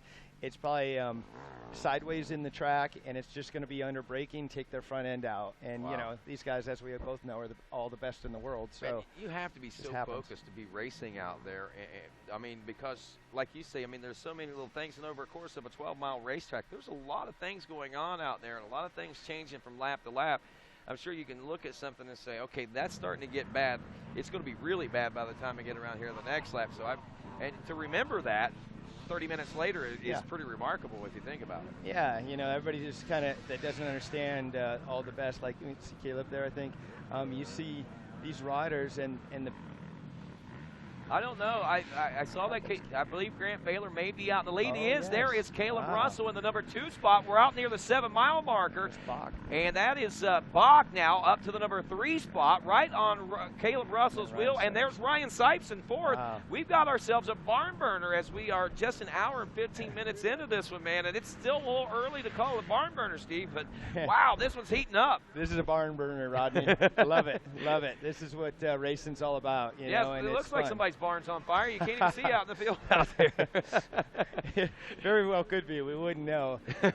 Yeah, it looks great. You know, and I know Grant's been pinning it, obviously winning last year and coming up to the big bikes, and he's just a big, strong kid, and it's great to see him leading. You know, that's great, and give Caleb a little bit of fun out there. Wow, I tell you, yeah, Caleb, this is either A, funnest thing for Caleb that he's seen in a long time, or B, one of the most frustrating races that he's raced in a long time. I don't know which it is. It might be B for Caleb. I happen to think. I mean, he's kind of had a good job to get away, and I think with this dust and the kind of weird conditions and a lot of lap traffic, if you will, it's going to be a little bit tough. And even for Grant, I think now that he's got to kind of work his way and yell and get all these lappers to know that the pros are coming, Caleb might be sitting in a good spot, you know, and same with obviously Chris and then Ryan right there. You know, just being really smart is the trick. So controlled aggression when, you know, all you want to do is be really aggressive. You have to kind of contain yourself and know that you got to put yourself in the opportunity for a win. This most definitely. Right here, going into this section of woods, it opens up quite a bit right here. Several lines in this little section of woods. They'll pop back out of into another field section, probably a couple hundred yards through there. I rode the track on Friday, and honestly, that's a place where a lot of mistakes can happen. There's mud, there's logs, there's tree roots and everything through there as well. So that 8 mile marker could be a place we might see some changes whenever we see them back out again near the 9 here in just a few moments. You're exactly right, Rodney. I've walked it too, and there's a little bit muddy and rooty and tree roots. If you mess that up, I mean, it's only a second or two, but that's all Caleb needs to get back in the lead and drag his feet and make, you know, Grant be back in the dust. But it looks like they're back on that. Oh, no, this is DeLong. Yeah, DeLong back out there at it right now. He's looking pretty good. I know that he, Steve, has had some mental anguish along with those early season injuries, the collarbone and stuff. He was really hopeful about what was going to happen here in 2000. There's Jason Thomas again at the 7 mile marker, still in control and still leading in the XC2 Pro Lights class. But yeah, as we were saying there, you know, a lot of heartbreaking moments coming for those guys, and just trying to push through the season, push through the obstacles, and make the brightest and best things possible for these guys. And I think, you know, days like today, it's amazing the things that the people are able to dig deep within themselves and find. I know we've talked about it, and, you know, the dusty conditions. I mean, these are unknown variables, especially whenever you're on the gas. I know that Johnny Gallagher and Matt Watson were talking about riding in the dust. We talked about riding in the dust, you know, what it takes. I mean, there's not only the mechanical issues that you got to worry about, but the physical issues, as well as any mistakes that might be forced into that. So, I mean, focus is of the utmost importance here today. Yeah, you're exactly right. And I think, Rodney, one of the cool things that's you mentioned how much a track can change in 30 minutes. And one of the things I teach in like my schools is taking a snapshot. So what that means is as soon as, like, we're watching Jason Thomas, as soon as he comes around the corner, as he can get it turned and look, you'll watch most pros will try to aim. Well, he's kind of looking where the second place guy is because his bike's not running good, but should be looking where he wants to end up entering the next corner, which on the open grass track's a little bit easier. He's carrying speed and flowing a little better. But in the trees, you snapshot real quick, and then you adapt for that next lap, and you're exactly right. So that's a big skill set. And talking like when working with Ryan Sipes a lot the last few years, it's one of those things that he's never had to learn. You know, the motocross track's only so long. He's like, Steve, I don't have to learn it. I know it after practice, every turn, every same with Supercross. Yeah. So that's a new skill that's pretty unique to try to get. So Baylor out front, Caleb Russell in second, Ryan Sipes in third, Chris Bach was in third, then Sipes was back in the number 4 spot. So several changes going on throughout the course of this. We'll be seeing them back out in another open field section here in just a few moments. We're less than 6 minutes away from wrapping up lap number 3 here that we're working on. And there's the 8-mile marker shot again, and it looks like we're watching. Is that our second? No. Oh, maybe. Oh, that is Temple. I don't recognize Temple so much, but man, did you notice what caught my attention was it looks like the radiator shot. Everything's kind of flapping there. You're exactly right. He's got the wings on the bike, unfortunately. He's probably just got it caught in a tree where it rips the shroud bolts basically out, and it's actually the worst case scenario because it catches the rest of the trees, or it makes the bike really awkward and floppy and weird. Yeah. I never like anything bouncing on the bike, including myself if I could help it. Imagine what DeLong's going through with that rear fender and that front fender. I think I'd probably pull off and have him change both fenders. I can't take this. That front one I've never seen stick like that. I mean, I've broken a lot of fenders in my day. It's odd, isn't it? That one's odd. But it's unique. We can pick him out. I mean, even in the dust, we can find out who he is, that's for sure. He might have something there. You'll know that you can pick him out the rest of the races. So last check of the XC2 Pro lights, Jason Thomas, Tegan Temple, Lane Michael, Ricky Russell, Trevor Bollinger were your top 5. Corey Buttrick was running in 6th, Craig DeLong in 7th, Austin Lee was in 8th. There's Caleb Russell coming into the pit area now. It looks like he's ready for a pit stop.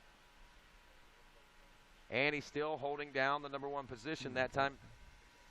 Oh, he got back in the number 1 spot around Grant Baylor, it looks like. So, wow, man, they're just going back and forth, back and forth, back and forth. This is good GNCC racing. There's no doubt about that. We see getting out of the pits next. Is that Bach getting out ahead of yeah, sure did. Looks like Bach's out of there.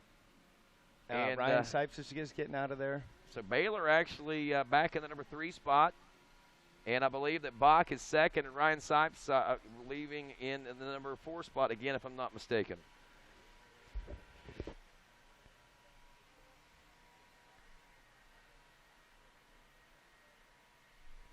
So we got some live action going on down there in the pits. Megawatt Matt Watson, we're going to get a report from him here in just a few moments, but it sounds like they're going to try to get Jason Thomas in there to do a little bit of air filter change in there, it looks like. You know, I think, Rodney, if they didn't have it ready, he would probably make sure he did it himself. Yeah, I think you're right at this point. I think he's over riding a moped. You know, I think he wants it to be fast. Whoa, nice. Sipes is hanging it out. Go, yeah. Come on, Ryan. Man, Sipes hanging out back up front with Russell, who's got a little bit of a gap lead there. But Sipes working there on Bach, trying Baylor there, I believe, trying to get up into that number 3 spot. Russell, though, man, this is right where he wants to be. He's been playing and they've been riding with those guys. There's our 2nd place ride. Who is that? Is that Bach? Bach's in 2nd, and then Grant, and then Ryan. That was, and they're a little closer than I thought they were, to be honest with you. I think again, tightening up in these wood sections, it closes back up where it's really open in those open fields with the dust. I think again, but man, Sipes is really attacking. We're at we're nearing the halfway point right now, and he's probably riding as strong as I've ever seen him ride at this juncture in the race. I mean, even though we haven't hit that 2-hour mark, you know, a lot of times he finds a groove and a pace at this point. But, man, he's really aggressive right now. Yeah, I think Ryden's feeling it. He's definitely working on controlled aggression. You know, we all know he can pin it in the open stuff, and he's a fantastic rider. It's just learning to minimize your mistakes in the tree roots and the rocks. So having these guys in front of him does a couple great things. As you know, watching it from a mentor standpoint, he can follow some of the best guys and not have to worry about picking his own lines, as well as he can, you know, if they hit a tree root and get kicked sideways, you just move left or right a little bit. So he can read a lot. I think he's trying to get aggressive, getting by Grant just because the dust is so bad out in the fields, and he doesn't want Caleb or Bach to pull away. Right, and there's Jason Thomas making his way into the pits right now. We'll see whether or not, I'm not sure if he's pitting on this side or the other side. He's hey, on Rodney. the other side. Yeah, go ahead, Matt Watson. Hey, I'm down here in Jason Thomas's pits right now. As a matter of fact, they tried to flag him off. Rodney, his mechanic, tried to flag him off, tried to give him the signal. They stood down here. They had a filter in their hand. Jason Thomas come by, shrugged him off, shook his head no way, grabbed a big handful, and headed down the pits. I'm standing here with his mechanic right now. Is that surprising to you? Yeah, well, he needed to stop and get a filter. The bike's totally, you could tell just from listening to it. So I don't know what he's thinking, whether he might be quicker with it. I don't know. Well, you know, we heard the bike popping a little bit earlier and stuff. You know, we wanted to get down here and we wanted to talk to you. But in typical JT fashion, man, pure aggro, got on the gas, man, and down he went. And you think that could be costly later. Ready? Yeah, well, I actually wanted to do a filter lap 2 because I heard how bad it was running and that. So I don't know. There's nothing I can do about it. If he wants to keep going, he can just keep going, and I'll fix the bike later.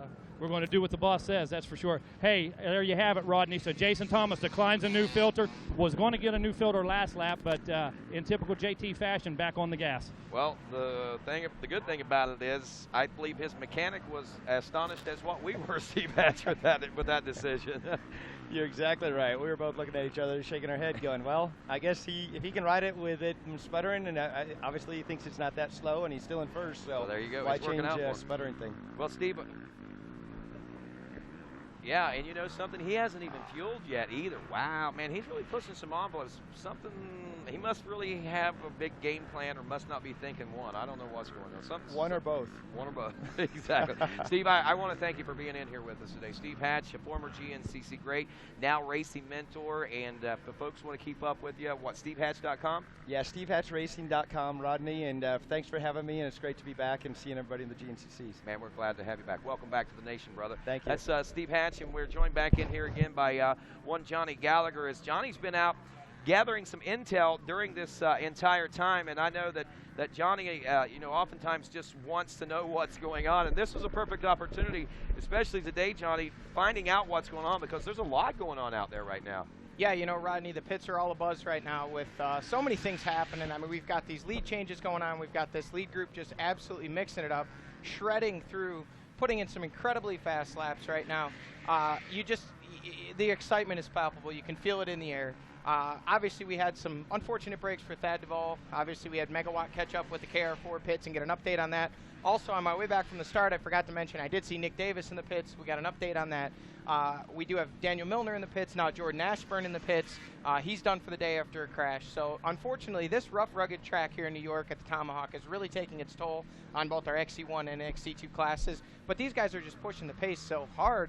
It's, you know, with the limited visibility, with track conditions the way they are, it's taking its toll.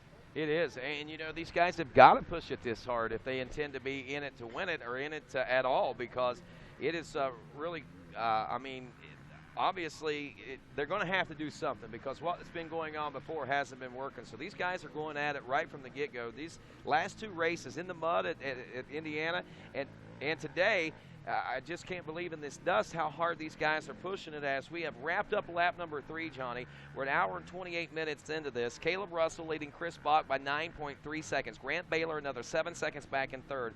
Ryan Sipes only 3 seconds back in the number 4 spot. Then about 18 seconds back to Andrew DeLong, who's hanging tough today, man. I mean, that's pretty impressive stuff. For let's see, a minute and 7 seconds now. He was 18 seconds the lap before. So lap 3 lost a little bit of time, but man, he's still hanging tough. That's pretty impressive. knowing the mental anguish as well as physical anguish that rider's been going through. Yeah, you know, this is a home state, well, very nearly a home state race for DeLong. This is a lot like the conditions we've seen him excel in. Now here we see our 6th place rider working his way to the finish. He's not quite in yet, but this is Thad Duvall. He's blowing up berms. That 989 Bad Thad, he's on the gas. He spent some time in the pits, but even now, currently sitting in 6th place, that's a heck of a ride considering the time that he spent in the pits. It is, yes, exactly. I mean, they changed that whole brake system, man. There goes Thad Duvall through the 11-mile marker and at the finish line, an hour and 29 minutes, working on an hour and 30 minutes. GNCC Racing Live continues after this.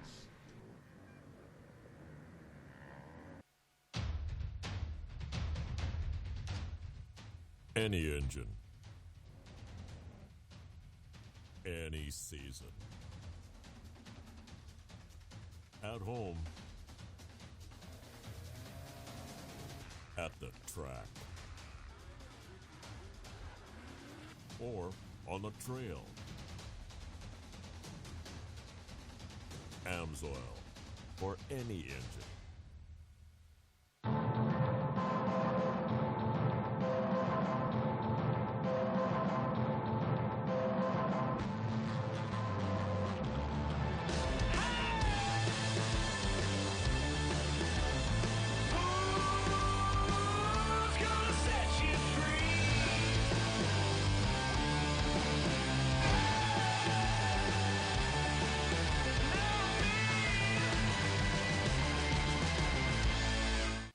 The Sunstar Work Z rear sprocket.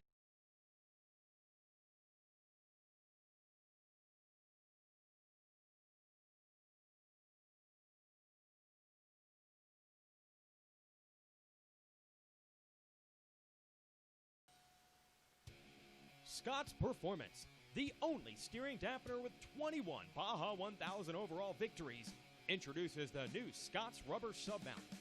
Easy to install at less than an hour in most cases, it features adjustable on-the-fly dampening to help reduce arm pump and fatigue. Come see what 25 years of experience building the best stabilizer can do at scottsonline.com.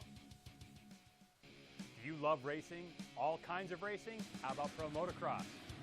Flat track? Road race? ATV? GNCC? Supermoto, Enduro Cross. Well, we've got what you're looking for. Welcome to the Racer X Show with Greg White, presented by Chaparral Motorsports.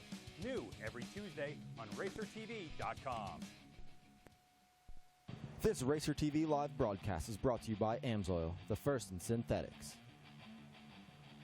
By Rocky Mountain ATV MC, get ready. By Maxxis Tires, find your flow. And powered by Yamaha Generators.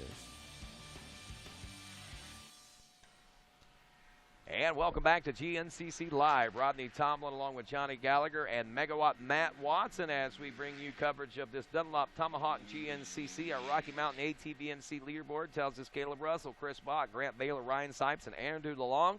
Your top 5 here in the XC1 Pro class and in the overall right now. And as you look at the XC2 Pro Lights class, Jason Thomas, Tegan Temple, Ricky Russell, Lane Michael, and now Corey Buttrick, after 3 laps of racing on that American Beta machine, has moved into the number 5 position there. So, wow, we got some familiar names now starting to make their way to the top, back up, and good to see Corey Buttrick's name back into the mix of things there, Johnny Gallagher, because he's been absent for a few years. He got hurt, like 3 years ago or something like that, and it's just been a downward spiral, and it seems like every time you hear Corey Buttrick's name the last few years, he's back on the mend, back on the up and up, and it looks like he was ready to come back out and try, and bam, he's back on the injured list again, but not so far this year, man. Things have been going slowly but progressing for him through that XC2 Pro Lights class. Yeah, and as we see Caleb checking in here at the 3-mile marker, I mean, that was a rider that was just behind Caleb in the progression of things through the youth ranks, multi-time youth champion, you know, and there's Caleb Russell with that route again. You know, all those guys have been having trouble with that, and now we see Chris Bach having to work his way around the outside, and that sure didn't seem like 9 seconds. I think with those lappers, he's actually closed up that gap a little bit on Caleb Russell, and now we wait, and there is Grant Baylor in the 3 spot, takes that inside line, and that is a lapper. So next we should see Ryan Sipes, and there he is in 4th. But you mentioned Corey Buttrick. And, you know, he was a bright, shining star in the youth ranks. He came up, won multiple amateur championships, and then very soon thereafter, it seemed like, as you mentioned, he had that torn ACL and then multiple knee injuries and complications with those knee injuries. So to see him in the XC2 class riding that beta and up into the top 5, that's exciting news for GNCC Racing, and certainly exciting news for Corey and his family and friends. Oh, most certainly, because, I mean, Corey is basically a product of GNCC Racing himself, and to see him be able to come back, I mean, because he in his prime, believe it or not, whenever everything kind of took a tumble downhill for him, and to see him be able to come back and try to regain some of that composure that he knew once before is great. Yeah, absolutely, and like you said, to see him in the top 5, that's only going to build confidence. Yes. And, you know, next thing you know, we'll see him possibly battling for podiums up there with Jason Thomas and Nick Davis and Ricky Russell and all those guys. So it's I say if this day continues to go well and he stays where he's at in this top 5, I think that probably within 3 races, we're going to see him back on the podium, at least in the XC2 Pro Lights class. And there actually is our 5th place rider, Andrew DeLong. So a good ride for him inside the top 5. And, you know, we're talking about injuries, and he's, you know, overcoming a broken collarbone that he received in Florida while battling for a top 5 spot there. And, you know, Andrew's been besieged by injuries the last couple years as well, but good to see him back on the mend and riding strong here in conditions he's very favorable to him that he rides well in. Well, an hour and 35 minutes into this race, we're at the 3-mile marker. We'll keep an eye on what's going on here on the racetrack, but we want to dive into that Mid-State Chevy Midway report as we take a look at our classes from top to bottom to see how things are going there. I want to say thanks to Mid-State Chevrolet for helping bring this report.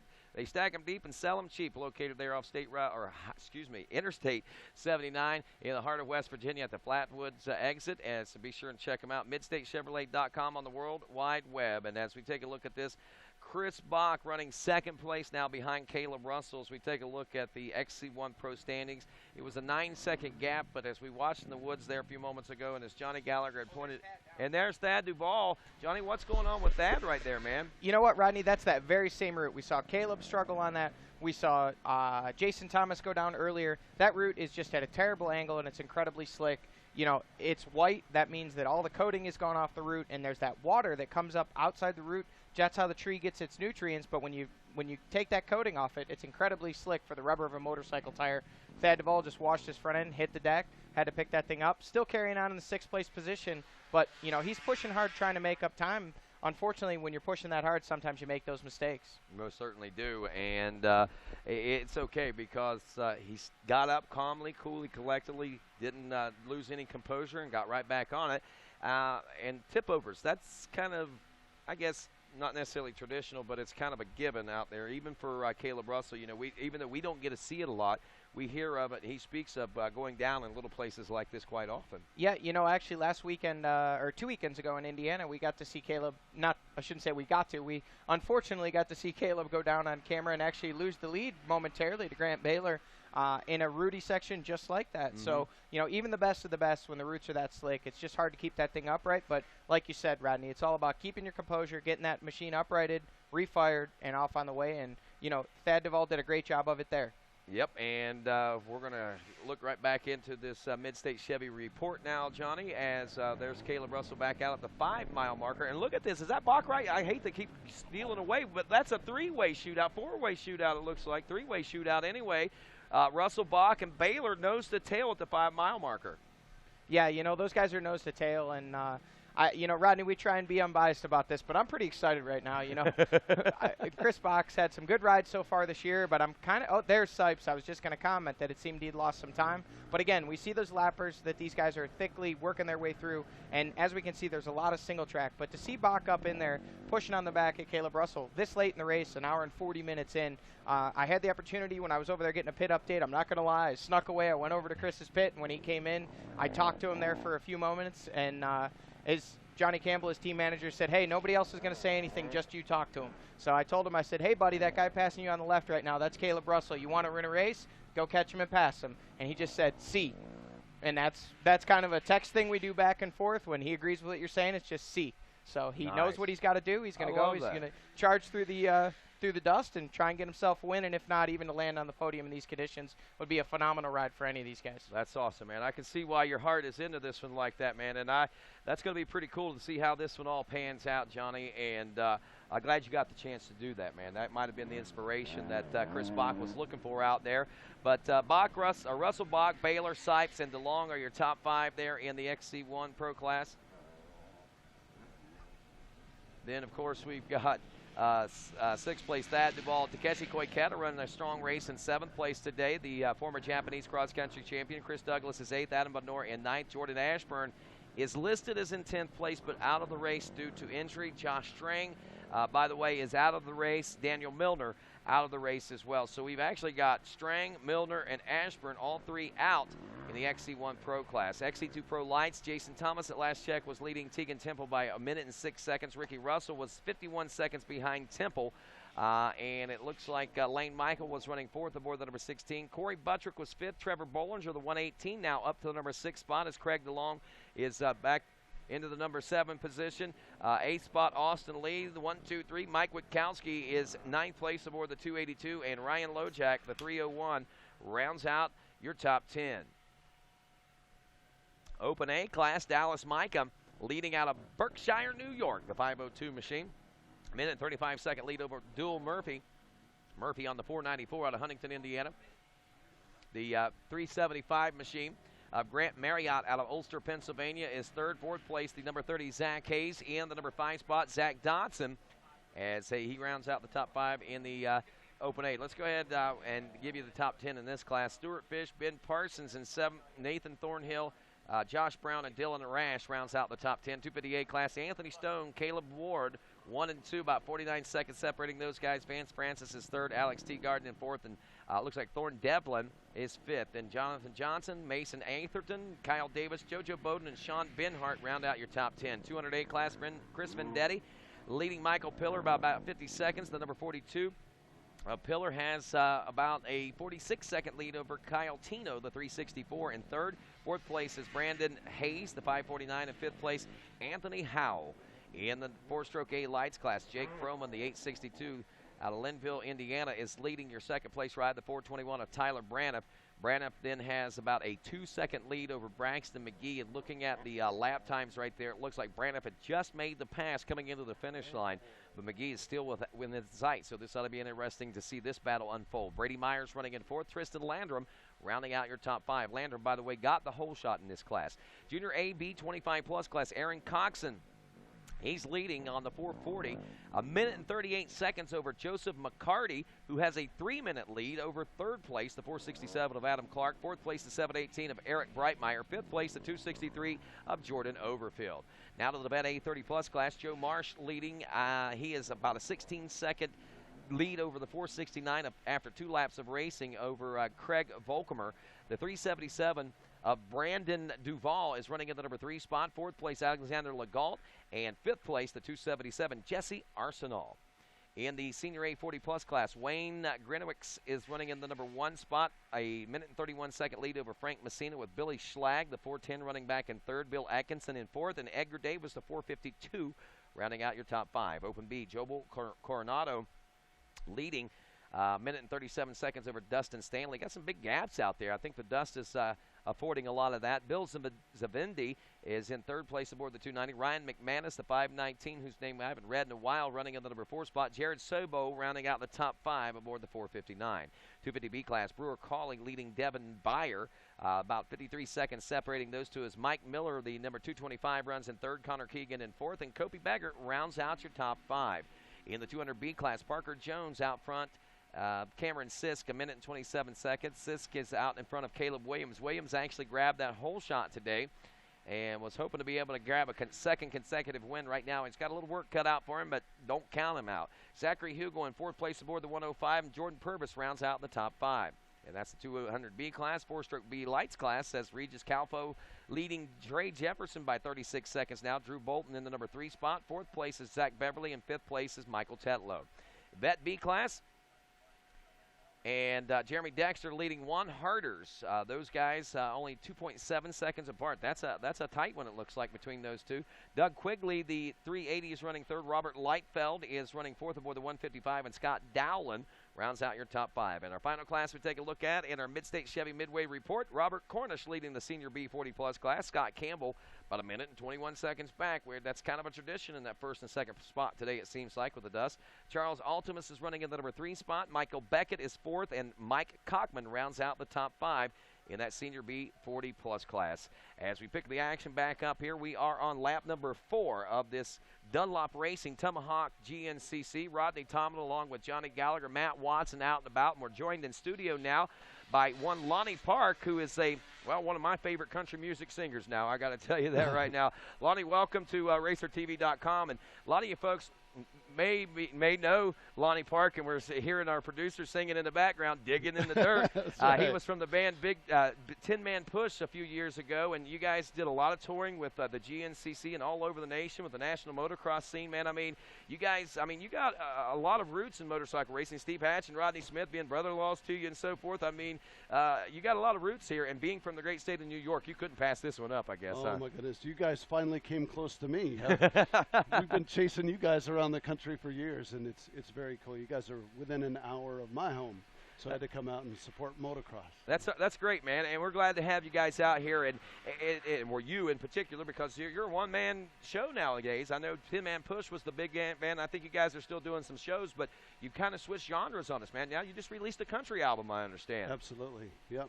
And it's getting back to my roots, and honestly, after, what did we do, 7 years touring with motocross and the motocross community, listening to the fans out there and listening to the people that we were pretty much pals and friends with, that material really was influenced by those people and what they want to hear. Wow. That's crazy. And, man, I'll tell you something else that might influence you today is what's going on here in this race as Chris Bach is taking over the lead as we pick up with him now at the 7-mile marker. This is a good inspirational race today, man. I mean, there's some real good feel-good country songs on this album. Now, I got to ask you, we'll get back to this race in a second, but, man, Chris Bach, this is amazing stuff. There they are out in the field right now, and Caleb Russell is trying to lay chase down to Bach at the moment, but if somebody wants to pick up this new album, Almost Showtime, Lonnie Park, where would they be able to find this? I know iTunes is a great place to go, right? iTunes, Amazon, CD Baby, you can get all those places. That is awesome. And these songs all written and produced by you, I guess? Yep. Yes, sir. Man, some great stuff. I love the Almost Showtime. I play it every morning at 7 o'clock. I play Chasing Big Bucks all the time. Girl Thing is my son's favorite song, believe it or not. Very awesome. Haymaker is my daughter's favorite song, and I love that song as well. But a lot of good songs on here. Check it out. It is Lonnie Park, and go to iTunes. You can also go to Amazon. And CD Baby if you want the actual CD. CD Baby. So check it out. It's Lonnie Park. It's called Almost Showtime. Lonnie, thanks for being a part of the action. And maybe we'll try to get some of the music on the TV show coming up here pretty soon. But I know if you come to a GNCC, you're going to hear lots of it, man, because I play it all day long. I love it. Quick shout out to the Taylors. And a question for you. Upstate New York, what's with all this dust in the drive? I know. Normally we're digging through the mud right now. That's what we were talking with Chuck Reed, who runs the races here at Seneca Highlands. He says a few weeks back he was saying, oftentimes on Mother's Day weekend there's still snow and ice in the woods. And not this week. It's all dusty. It's unbelievable. It's like being out west today. That's great, man. Well, maybe we brought this to you. I don't know. Well, thank you. You're welcome. Yeah. And thank you again for all the things that you do with Big 10-Man Push, of course, and now with the new album and just being such a great racing fan, man. It's guys like you that help make the racing world go round, man. Well, thank you. And it really is a family of riders and crazy people on motorcycles out here and in the business, so happy to be a part of that. Great, glad to have you. Lonnie Park, Almost Showtime. Check out the new album just released this past April 1st, and right now we got big action going on out there on the racetrack right now. I got to ask you right now before you leave, though, Lonnie, do you have a favorite today? Do you have one that you're going to pick? Are you going to go with the odds and say that Caleb Russell, since he's won so many, he's going to be the man, or is somebody going to step up and beat him today? I don't know. I think it's anybody's race right now, but he is the man. So I don't have one. I don't dare call it. I'm just going to sit back and let them do their thing. But that's probably the best thing to do. It's probably the best thing for me to do as well. I don't have a favorite either. I just want to see a good race. That's what it's all about. So far, so good, huh? It has been an absolutely outstanding race. Thank Upstate New York for providing us this platform in order to make such a great race for us. Chris Bach, Caleb Russell, Grant Baylor, Ryan Sipes, your top 4. Andrew DeLong still back in the number 5 ride. We still got the same top 5 players right now, but things are a little bit different as far as the running order. And Chris Bach, I think, is in the lead for the first time this season. If he did lead at the first round of racing, it's been now almost 5 races since he's been in the lead, so this is a pretty hot spot for Chris Bach to be in right now, and he's got to be pretty pumped and pretty excited as we watch the field section. I believe that's DeLong making his way through right now. Still keeping a good pace right now. DeLong about a minute behind that pack of 4 riders ahead of him, Bach and Russell and Baylor and Sipes. Out near the 8-mile marker, we'll be closing in on the conclusion of lap number 4 coming up here pretty soon. Now, Lonnie's still here in the studio with us right now. Now, again, I said that you and Steve Hatch, Rodney Smith were all brother-in-law. Am I right in saying that, or did I get that wrong? Well, close. Close. Very close. Very close. All right, so you guys do have a lot of ties and stuff together, right? Absolutely, yep. And as a matter of fact, those are the 2 guys that inspired the song Playing in the Dirt, which started it all. That's awesome, man. I still love that song. I still play it all the time, too, but this new album is just great. And like I said, I think you got some inspiration here today, brother. There's going to be some good things coming out of this one as, you know, guys are facing obstacles. I mean, these are some big obstacles that they're facing. A lot of riders on the racetrack, the dusty conditions, and the great woods of upstate New York and all the great things that it has to offer out there. So I believe that's back to Jason Thomas, our XC2 Pro Lights class leader, amazingly still out front, and as far as we know, has unreportedly still not changed that air filter that was giving him problems there 2 laps ago, it seems like. And they tried to get him to stop in the pits there. They had the air filter, but he kept on going. Another issue to point out is that he has yet to stop and fuel and get some gas, so that's another big thing. And, you know, we're beginning to wonder as we approach the 2-hour mark, is he going to be able to make the entire lap number 4 on that 1 tank of gas? It's a good question because you got to ask yourself, is he using more gas because of the bike struggling and trying to breathe with the air filter situation, or would he be getting better gas mileage? I would almost have to assume that the gas mileage goes down because when my air filter in my car gets bad, it takes a lot more fuel for it to go around. You know what I mean? But, you know, for these conditions in upstate New York, that they're not dealing with the mud, they're not dealing with the water, and a lot of the things they dealt with before. So yeah, a lot of things. The lines are so different. It is. And you know, this race, and the good point. This race could be such a different race under different conditions, and that's the great thing about GNCC. I think it's day to day, year to year. Anything and everything can be so different because there's so many variables that go into it. I mean, the layout of the course, number 1, the weather, number 2. Probably weather's number 1, then the layout of the course. There's Bach through the 9-mile marker, still leading.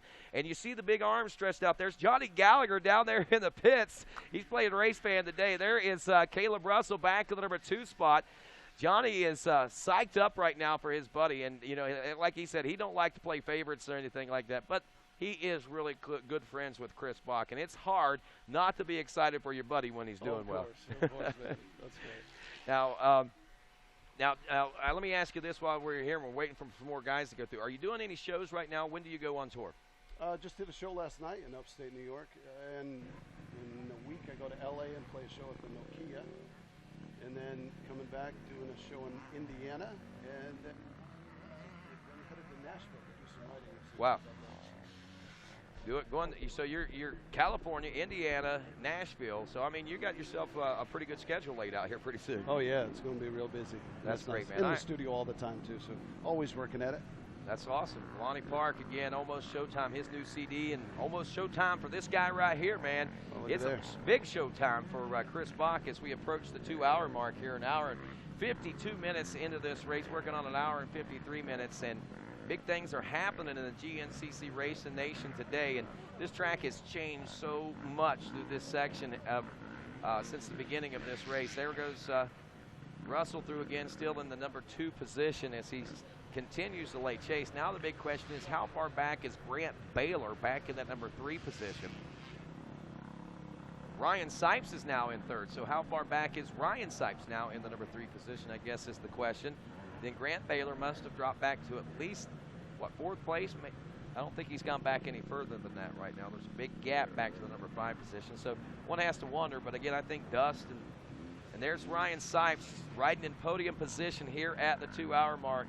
Race fans that watch and follow along, and those that don't, you remember, and if you don't, we're going to let you know that Ryan Sipes has, we've seen some good shows out of him so far here in 2015.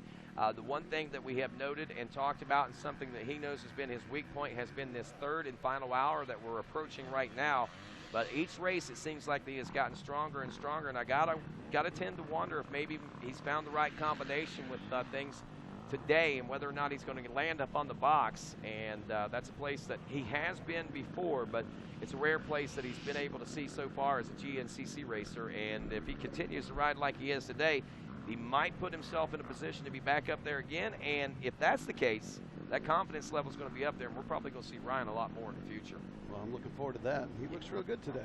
He does, and I'm sure you got to see him a lot out on the National Motocross Tour whenever you were doing doing all the tours and stuff with that, Lonnie. And I know a big difference in the types of racing with GNCC and motocross and stuff like that. But I'm with you, man. I just like motorcycle racing in general. Period. Absolutely. I mean, it's all about man and machine whenever you get out and do these types of things. Right. And you know, there's so much more to it. There's the racers that are on the track, but there's this huge community of fans and people that work in the business here, and it's really this awesome sense of family. It is. When you come to these races. It's so much fun. You know, and that's neat that you get that perspective on it, because you're kind of an outsider looking in on the whole thing, and if you pick up on that and key in on that whenever you come here, that means that, you know, it must not just be us thinking that. It's what we're really doing here. Yeah, it's a very cool scene. It's excited to be a part of it. Glad that you're a part of it, and look at this. Glad that we got the battles that we got going on right now. We're glad to see that it looks like DeLong is back on the gas. It seems like he's picking his pace back up, still a minute or so back, but he is still on the gas, and that's good stuff. That's good news. That means that Andrew is starting to gain some of that confidence back, some of that speed, and some of that endurance, especially as, like we said, we're approaching this 2-hour mark in the heat, in these dry, dusty conditions. There's a lot of variables that are going to wear you out a lot quicker today, and even added extra pressure with the lapped riders and lap traffic on the racetrack today. Mm-hmm. You know, it's funny, from a different perspective, like you were talking, when we would play these races, we'd be getting set up on stage and doing sound check, and I think I'm one of the few singers on the planet that has been roosted on a regular basis while trying to sing. That's funny, man. Oh, yeah.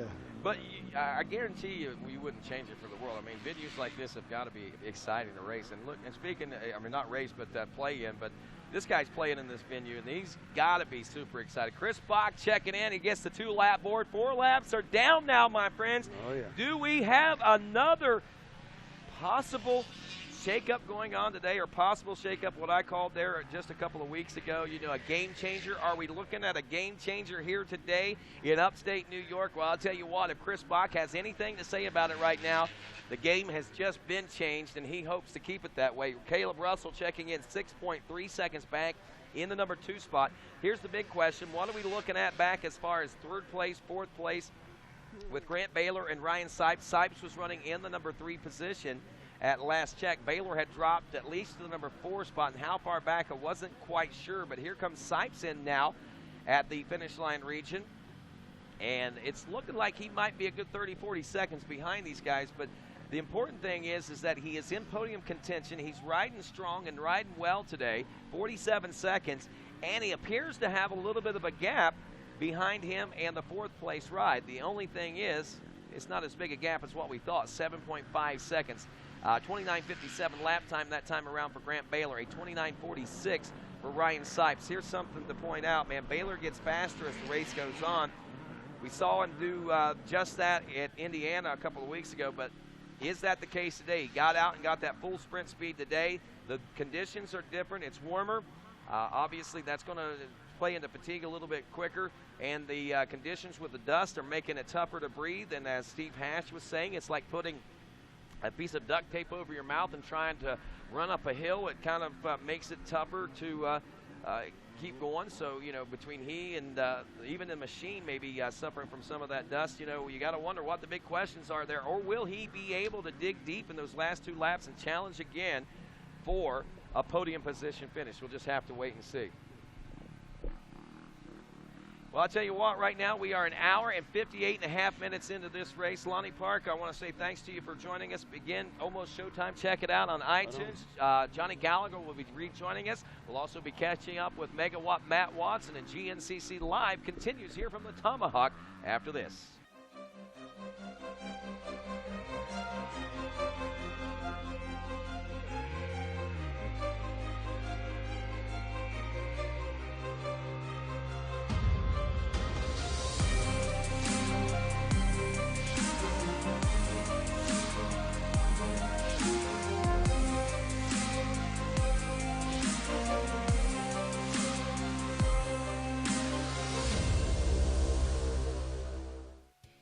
Scott's Performance, the only steering dampener with 21 Baja 1000 overall victories, introduces the new Scott's rubber submount. Easy to install, at less than an hour in most cases, it features adjustable on-the-fly dampening to help reduce arm pump and fatigue. Come see what 25 years of experience building the best stabilizer can do at scottsonline.com. The Sunstar Work Z rear sprocket is made of stainless.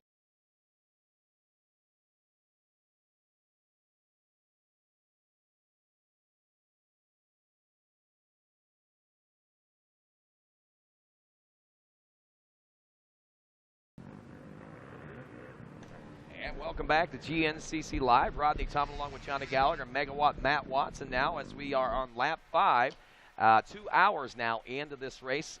We are just about an hour away. Chris Bach, your leader here at the Dunlop Tomahawk GNCC, with Caleb Russell running second, Ryan Sipes in third, Grant Baylor in fourth, and Andrew DeLong still back in the number 5 spot. Baylor, by the way, is only 7.5 seconds back of Sipes, but Andrew DeLong a minute and 43 seconds back. But that front four really starting to stretch out. The gap that we're watching, though, is that gap between Chris Bach and Caleb Russell. Johnny Gallagher, those two have kind of, I guess, entered a plane of their own, and they're in a zone right now. And we seen you down there just a few moments ago, speaking, encouraging Chris as he came through the finish or through the pits there just a few minutes ago. Man, it seems like that Chris is in a different place today than what we've seen him in a long time mentally. I mean, you were making statements there that he seems pretty comfortable right now. Yeah, I had the opportunity. I wouldn't exactly say we got to speak, but, there was the slight pause he had in the corner, and he just seemed really calm. I told him just to keep it smooth, and, he knows what to do. He knows how to ride a dirt bike, and certainly I think as this thing comes closer to the finish, if he remains in that point position, I think it's going to be a little bit of added pressure. But right now he's just out there riding his dirt bike. And, one thing I did think of as I was kind of pedaling up here afterwards, if I'm not mistaken, Chris Bach is the only guy who's raced this track before this weekend of the top XC1 riders. In 2013, we actually did a riding school here in conjunction with the Western New York Off-Road Series, and he experienced a bit of adversity that day. Actually, we had to change a front wheel for him. He lost about eight and a half minutes and was able to come back and still grab the win there today. So it's definitely something that he has a little bit of added confidence, I guess, if you will, out there, kind of pushing the pace and feeling the flow. And obviously this is a, it's just a little bit of an opportunity for him to try and, and there he is on camera, currently leading, and he's pulling things out a little bit over Caleb Russell right now. And Rodney, when I was down there in the finish line chicane, I got to tell you, Caleb Russell's bike did not sound great. He didn't sound full-blown Jason Thomas, but he sounded like he was possibly, experiencing a little bit of a missing issue. I'm assuming, obviously, we got to remember, Caleb came through all that dust, and he was on Thad Duvall's rear wheel for quite some time. And actually, speaking of Thad Duvall, there he is on the back of Jeff Russell's quad. Looks like he's in quite a bit of pain. We had heard he had a big crash, multiple big crashes, actually, trying to charge his way back up through. So judging by the look on his face there, I'm going to assume he's got some type of an upper body injury. Looks like he's in quite a bit of pain. They're riding his bike back for him. Man. We'll hope to see Thad back and battling it the next round, but for today it looks like he's done. That's a tough break there for him for sure. And you mentioned Jason Thomas. There is third place there, Ryan Sipes. You mentioned Jason Thomas and his bike there a few moments ago, and we're talking about Caleb. While we were talking, Barry Hawk came over, rode up on his quad, and he said, "Hey, I got an update for you." He said when Jason Thomas went through the pits, they had the air filter, which we saw that all going on. And he said that he waved them off, and he said whenever he saw him coming up just past the finish line up this one hill, he said the bike was spitting and sputtering and cutting out pretty bad. So he says maybe not the wisest move that Jason Thomas has made, at least in today's race. Well, you know, Rodney, that's one of those things as a racer. It's such a tough call to make. And there we see 4th place, Grant Baylor working his way through. Looks like he's lost a little bit of times to Sipes there, and Sipes is really charging hard there in 3rd. But, you know, Jason Thomas obviously not wanting to relinquish that lead while he's sitting there in the point position. However, you know, you got to think long term, and, you know, his bike was sputtering, I believe, if I'm not mistaken, before the hour mark. So now he's been running with that clogged filter, and it's certainly not going to get any cleaner. At some point, what happens, Rodney, is that filter gets so clogged, the bike runs so rich that it creates a suction, actually starts to suck dirt through the filter. At that point, you start harming your cylinder, you start harming your piston and rings. If you do enough damage to that motor, you may not make it to the finish line. Yeah, you could actually cost yourself a motor and a lot of money at the same time. I mean, I don't think these guys are worried about the money situations as much as maybe the normal everyday rider, because these guys, I wouldn't say they got a limitless budget, but they've definitely got a lot of opportunities to fix those machines in between races. So they're willing to take and can take some of those risks sometimes if they don't step over the line too much and really do themselves a lot more harm in the points than what they could if they could just do what they do. So you really got, you know, it's kind of a thinking game. Is it worth, is the risk and the reward worth it? You know, is the reward worth the risk, I guess is the question. Well, you know, Rodney, it's easy for you and I to sit here as Monday morning quarterbacks or armchair quarterbacks, if you will, and say what Jason Thomas should do. But you got to remember, Jason Thomas is on the bike. He knows how the bike's running. You know, maybe in one section it's spitting, sputtering terribly, but in the rest of the track it's running pretty well, and he just doesn't want to take the chance and lose the time.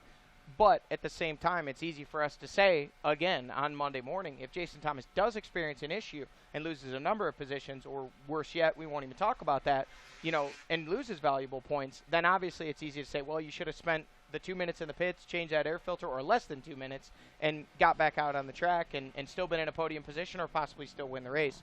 But, you know, Jason is going with a gut call. I'm sure his crew's ready with the filter in case he changes his mind, and what looks to be 2 more trips through the pro pits. Now, my question is, someone told me that he hadn't stopped for gas yet. Has he stopped for gas? I mean, we're over the 2-hour mark right now, and if he hasn't stopped, he better be stopping pretty soon. Well, I believe he hadn't stopped as of at the end of lap 3. Now, I would have to assume that he had to stop at the end of lap 4, because if he didn't, he would have been out of fuel by now. Here we see Chris Bach checking in at the 5-mile marker. You know, we know the kind of fuel mileage those KTM 250s get, and there is Caleb Russell. So, again, that gap is stabilized somewhere around the 7-8 second mark. Whoa, Russell riding a little sloppy today right now, it looks like. Well, you know, that's those routes, you know, we talked about, Rodney. They're really slick, and there's a lot of debris on these trails. And, you know, Caleb Russell certainly, I mean, you know, say what you will, the guy's still right there. Just because we've seen maybe a small chink in his armor at the mud race last weekend with, and there is Grant. Nope, that wasn't Grant Baylor. I don't know if that was Sipes or not. Well, I'll tell you what, while we try to get this figured out right now, Johnny, we got Megawatt Matt Watson down in the KR4 pits with Chad Duvall with an update on Thad.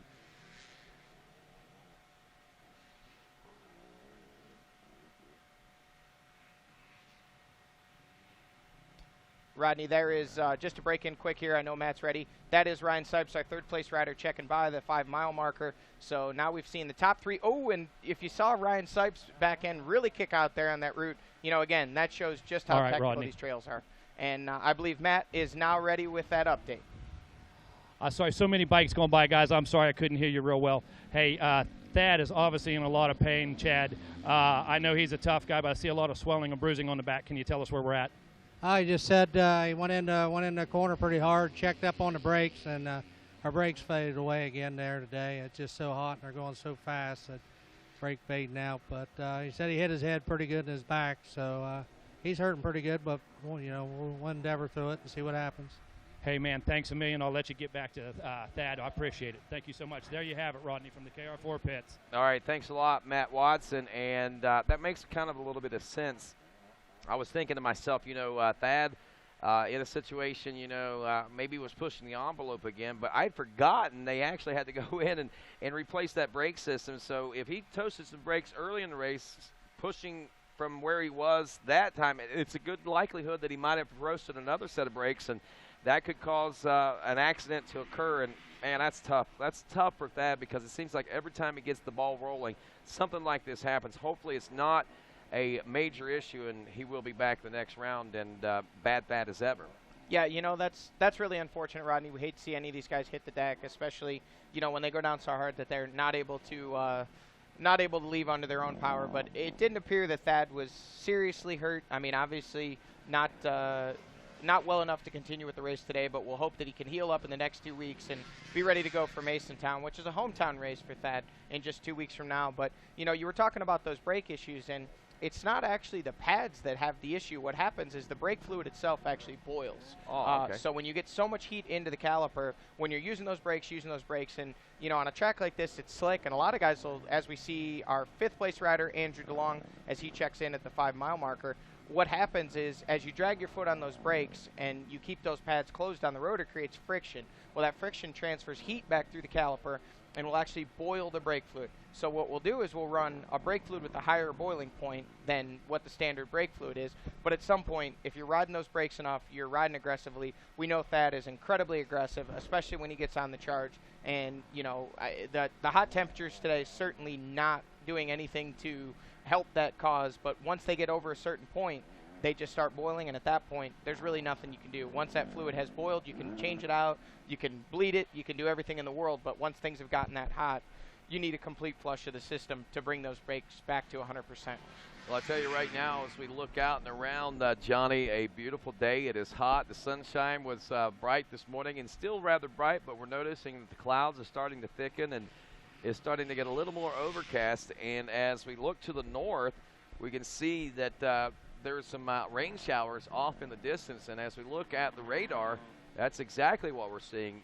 We talked earlier in the race about the possibility of some rain showers before the end of this 3-hour race event itself. Looks like we just barely missed a rain shower probably about 10-15 minutes ago as I look at radar. And the way this thing's skirting, it may skirt all the way around us, and we may escape today without any rain whatsoever for these guys. But if it does, man, you know that's going to certainly change the game on this day of racing. Well, you know, Rodney, on a day like today, you can say you want that rain, you know, because obviously it's super dusty, it's super hot, but at the same time, at this point, these guys have kind of become accustomed to these conditions. So if we would get a rain shower at this point, it would be absolute chaos because, you know, these guys are prepped mentally, physically for the dust. You know, and the slick rock conditions. If we got rain on this course right now, what would happen is all that powder dust would turn to muck. So as much as I could say I'd like to see some rain, at the same time, I don't know, it would really change things up a bit. It might confuse things a little bit. Folks, if you haven't tweeted your podium predictions in yet, don't forget to hashtag those GNCC Live for a chance to win $250 in AMSOIL product. Winner will be chosen randomly, and it'll be toward the end of the show. You don't have to be right either. You just got to play, man. Hashtag GNCC Live for your chance to win in our Podium Predictions contest brought to you by AMSOIL, the first in synthetics. Leaders due in about 14 minutes as far as the XC1 Pro class are concerned. A real quick check of the top 20 overall here, Johnny. Sees that Bach, Russell, Sipes, Baylor, DeLong, your top 5. Jason Thomas leading the XC2 Pro Lights is second. Sixth overall, leading the first in XC2. So we got Thomas in 6th overall. Tegan Temple is 7th overall, 2nd in class. Ricky Russell, 8th overall, 3rd in class. Lane Michael, 9th overall, 4th in class. And there's Takeshi Koikata. He's 10th overall, but that puts him 6th in class. And I got to say, have you noticed that Takeshi Koikata has actually been seeing consistently better rides and finishes over the course of this season, Johnny Gallagher? Yeah, it seems like Takeshi, you know, a couple years ago, he was back up there even battling for top 5 positions. But, you know, it seemed the last couple of years he had a little bit of a struggle and was, you know, not quite finishing where we were used to seeing him. But then the last few weekends we've seen him consistently inside the top 10. And that's, you know, that's exactly where he needs to be. And obviously with, you know, Chris Douglas there in 11th overall. And, wow, that makes him 7th in XC1. that would certainly be his best finish ever. He actually had a top 10 also last weekend, or 2 weekends ago in Indiana. So a great run for him, and certainly doing well. Adam Bonner also inside the top 10. Those are 2 guys, or 3 guys actually, with Takeshi Quickhead, Chris Douglas, and Adam Bonner. You know, these guys are full privateers. They're working during the week. They're doing what they need to do to get to the races, and they're up there battling for top 10 with some of the best riders in the world. And, you know, that's certainly something they can hang their head on. No doubt. And as we look at this, the war of attrition taking its toll in that XC1 Pro class. Daniel Milner, as we told you, we're assuming that's still a sugar issue that he has been combating, seems like all season. Jordan Ashburn had to crash. He is out of this one. Josh Strang also out. Well, no, maybe he's not out. He did have 1 lap in. Now he's got 2. So there's a good chance that he might be just putting around out there right now. And there's Chris Bach at the 7-mile marker. Looks like he had a little bit of struggle and some ruts there, or on a route there, rather, I should say. But we've seen that out of just about all these guys. And, you know, Rodney, I'm not just saying this because he's my buddy, but, man, he looks good right now. He does. He really looks like he's flowing well. That's a different Chris Bach I've seen ride all year long. I mean, well, I got to take that back. He looked good in Florida, and there's a couple of, but today, man, I mean, it's just been fluid, poetry in motion, so to speak. Yeah, you know, he looks really aggressive, but at the same time smooth. And here he is out in the field section just past the 7-mile marker. And at this point, you know, Chris has just got to keep a good head on his shoulders and try and keep that JCR Honda upright and headed to the finish line. And he should be seeing a white flag here in a matter of about 4 miles. Wow. Wonder what that's going to do for him and his confidence heading into that last lap, leading Caleb Russell the way that he is right now. Again, you know, he's a long ways away from taking the win, but even if he isn't able to capture that win and stop Russell's the Russell hustle, so to speak, as he keeps it going here pretty good, you gotta take a lot away from this race as far as Chris Bach is concerned, because he's proven a lot to himself. I think he's proven a lot about that JCR program right now, that Honda program that he's racing with Johnny Campbell. And, I mean, there's a lot of positives to take away regardless of what happens from this point on. Yeah, you know, he's you know, I don't know if Chris will be upset with me for saying this, but after the last race in Indiana, he was pretty down on himself. He ended up 7th, but he wasn't happy with the ride. He felt like he let his team down. He felt like he let his friends and family that had come out to the race down. He was really down on himself and really didn't want to talk after the race. Spoke a few words to him and then talked to him quite a bit on the way home. And, you know, he feels like right now he's got the world behind him with Johnny Campbell and that JCR Honda program. All of his sponsors, they're backing him. And he feels like they're expecting wins or podiums out of him. And he feels like he's capable of it, and he hasn't been performing and he hasn't been delivering. And, you know, those guys say, hey, just go out there, do your best. We'd love to see you in the top 5. Obviously, we'd love to see you on the podium or get a win, but just keep plugging away at it. But Chris has been pretty hard on himself the last 2 weeks. He hasn't, you know, you say he right now he looks calm, cool, and collected, but I think that's because he's beat himself into the ground for the last 2 weeks. And I don't know that he expected to come out and do this, but I think he expected to come out here and be on the podium this weekend. Right, and that's good to know that he is expecting to be on the podium, because if he can live up to his expectations and then exceed them all at the same time, then that is obviously another push forward in his confidence. Yeah, absolutely. And as we see Ryan Sipes coming through, and obviously we've seen him on the podium already at the end of 2014. I don't believe he made it yet this year, but he's been close a couple times. But, you know, 2 different riders, 2 different XC1 riders before this race today told me, hey, guys, Ryan Sipes is your sleeper today. And I said, why is that? They said, man, he's figuring it out. It's a dry, fast track. They said, even though the woods are technical, so much of the track that you can actually see is fields, and everyone knows that Ryan Sipes is just lethal in the fields. Yeah, and there's another thing I got to say. You might be calling him a sleeper right now, but I have a pretty good feeling that by the end of this season, it won't be a sleeper situation for Ryan Sipes. It will become an expected situation for Ryan Sipes, because of the progression we've seen out of him. He's progressing fast this year, I feel. Yeah, absolutely. He's riding well. He's riding aggressive and strong and solid. And, you know, he's getting figured out. And like you said, he had told you in pre-race interviews, and I'd spoken with him a couple weeks ago, he said, you know what, I can go faster. He said the problem is at some point when I do that, I end up breaking the bike or ending up on the ground, and in more cases than not, unfortunately, in 2015 and much of 2014, he did end up on the ground. So 2 hours and 18 minutes into this, he's been upright the whole time as far as we can see, you know, maybe a couple small tip overs, but running in a podium position. And Rodney, as we saw there in camera, not at all far behind Caleb Russell or Chris Bach for that matter, so still in this thing for a possible win. and you just cannot count him out for sure. You know, with these guys coming to the white flag, it's going to be interesting to see, you know, with the time falling the way it is, we're going to be very near that 3-hour mark. And, you know, most of these guys pitted at the end of lap 3. Any that pitted at the end of lap 2 are definitely going to have to stop a second time. If they pitted at the end of lap 3, which was, I know for sure, Chris Bach, Grant Baylor, and Caleb Russell all pitted at the end of lap 3. I did not see Ryan Sipes, so I cannot comment, but I believe he pitted on lap 3 as well. If they made it 3 laps, it stands to reason, provided they got those tanks topped off and completely full, they should be able to make it another 3 laps.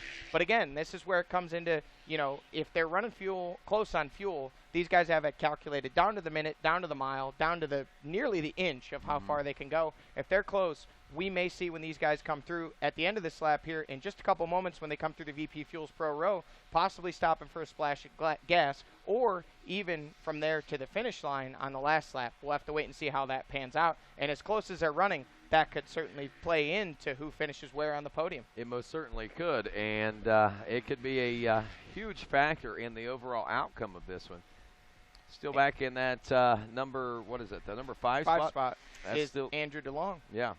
He's riding very well, and he's been consistent all day long. I actually stopped in and checked with his mechanic, Joey Maurer, and he said he was experiencing a little bit of issues with that the injured arm that he had with the broken collarbone, and then obviously last year with the wrist surgery, it sounded like he was possibly having some numbness or tingling and arm pump in that arm. And they gave him a fit board that said, it'll come back, buddy, and it looks like it has because he's still running solidly inside the top 5 there. So, you know, solid ride for him today, and this is maybe just what he needed to boost his confidence and get up in there battling for a podium position. Entering into the VP Fuels Pro row, there's the number 9 JCR Honda of Chris Bach. Looked like he was taking a look over his shoulder, but actually he was just ducking some roost from some lapped riders. So his team telling him to go, go, go, giving him a big pat on the back. So obviously they're not concerned about fuel at this moment. But look at the gap. Back to the number 2 spot. This is becoming rather, I wouldn't say, well, it is becoming important because the question is, Bach that much faster today? Uh-oh. Yep, and that's exactly kind of what I was expecting. It looked like they were preparing for something, but Caleb Russell not happy. He's making hand gestures. The fortunate thing for them about this track layout, it's going to double back. You're going to see these guys take off running here in just a moment. They're headed for the finish line. Whatever Caleb wanted, they're gathering it up. Oh, and Bach, what was that arm in the air about? What is? That was actually one of the JCR Honda crew members there. He was signaling something, though. So possibly wanting a drink or possibly wanting goggles, whatever it may be. But for the time being, at least, he's opened up a comfortable gap over Caleb Russell in second. What was Caleb Russell trying to tell his pit there? I thought he... It looked like goggles. He grabbed for his goggles strap like he wanted some goggles, and they didn't seem to have any ready for him, so he bypassed the pits and made a hand gesture. So wouldn't be surprised if we see Caleb Russell receive some goggles at the finish line. And, you know, Rodney, I'm going to go ahead and meander on over there and check it out and see how it goes. And, I mean, maybe while I'm there, cheer those guys on. Hard to say, but if you don't mind carrying things, you're the man. I'll be back in just a moment. Go. You promised that guy you'd be there when he crossed the finish line. You'll be back. Johnny Gallagher is playing 2 sides today. He's playing race fan and race commentator, and with his close friend Chris Bach in the lead of this one right now. And Caleb Russell, as far back as he is in the second place position, we are in store for, talked about the game changer. Well, this is going to be it's going to be a game breaker right here, I think. This is going to change everything and break the cycle that has been going on so far here in 2015 and even in the 2014 season, because we have not seen this. Even at the St. Clairsville round of racing, when Caleb Russell came up second at the 12th round of last year's race. Remember, he was racing on a 150cc KTM, and then he was able to come to the next race and actually take a win there. But it's been a while since we've seen anyone best Caleb Russell on whenever you got the even playing fields and the even grounds out there. And for Chris Bach to be able to do this is an amazing feat. And not only that, but what we've seen out of the other riders today has been an amazing feat. And this has been a race of not only attrition, but as much as anything, conditioning and a race of smarts. It's been one that you've had to really use your head quite a bit in and try to focus and not let too much get away when things look their weakest and worst. And for the most part, I think these guys have done just that. As we take a look at this right now, Bach, Russell, Sipes, Baylor, and DeLong are your top 5. That's XC1 class riders, and we, at the 2-hour and 24-minute mark, continue to wonder what, if anything else, is going to be happening that is so exciting. I know that we have that battle back there for 3rd place between Ryan Sipes and Grant Baylor. Something to point out, we talked about this a few moments ago, but Baylor always seeming to get faster as the race goes on. We've seen him do that even in that intense battle that he was with Caleb there in Indiana a couple of weeks ago. But one has to wonder if today's conditions might be a little bit different, and maybe Grant Baylor might have worn himself out, expending a little bit extra energy there in the early part of the race, which might account for the fact that he's having a problem and struggling to keep in podium contention right now.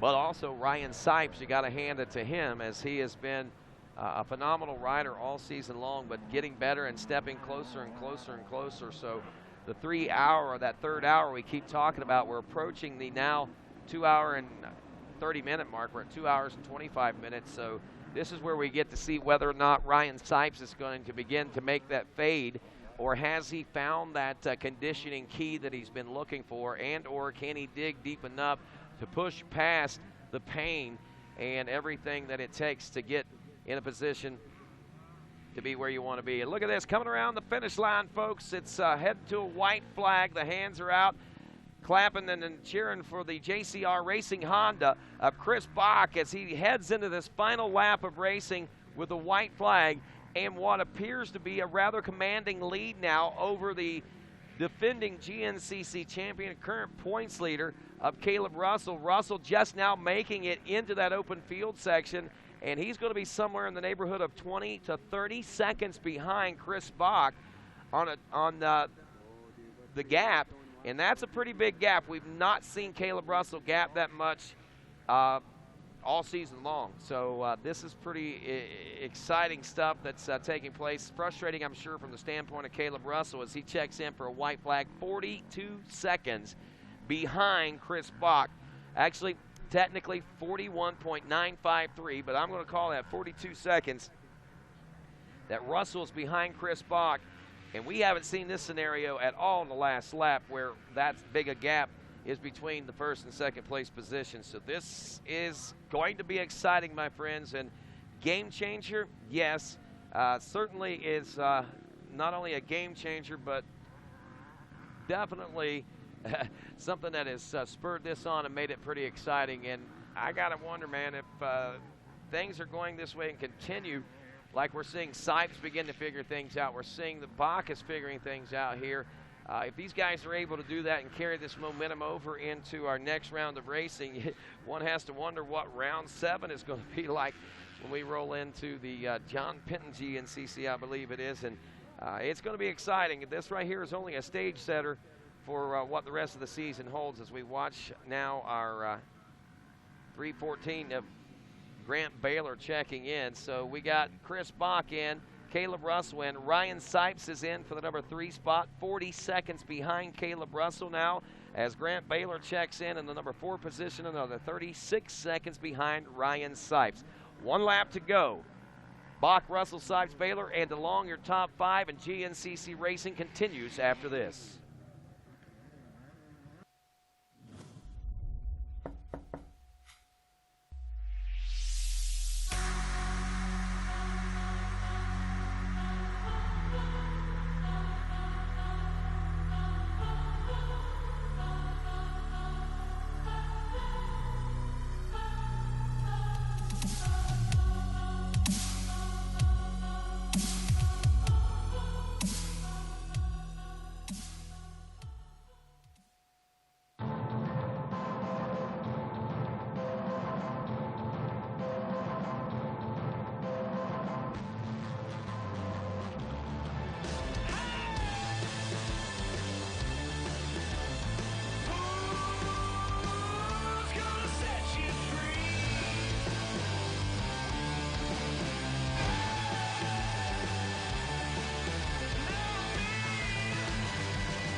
way to set your sag.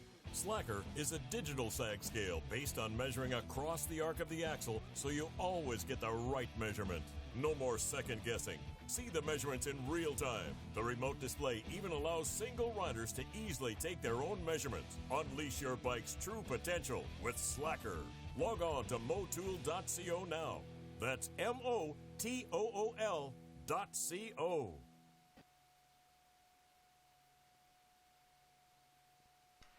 Well, here in our final lap, 2 All right, hours. we're here with our youth overall winner this morning, Connor Smith. Connor, holy cow, seemed like a lot of action going on out there. A couple different lead changes, but once you got up front there, I believe about lap 3 or so, managed to hold on and stretch that thing out to well over a minute.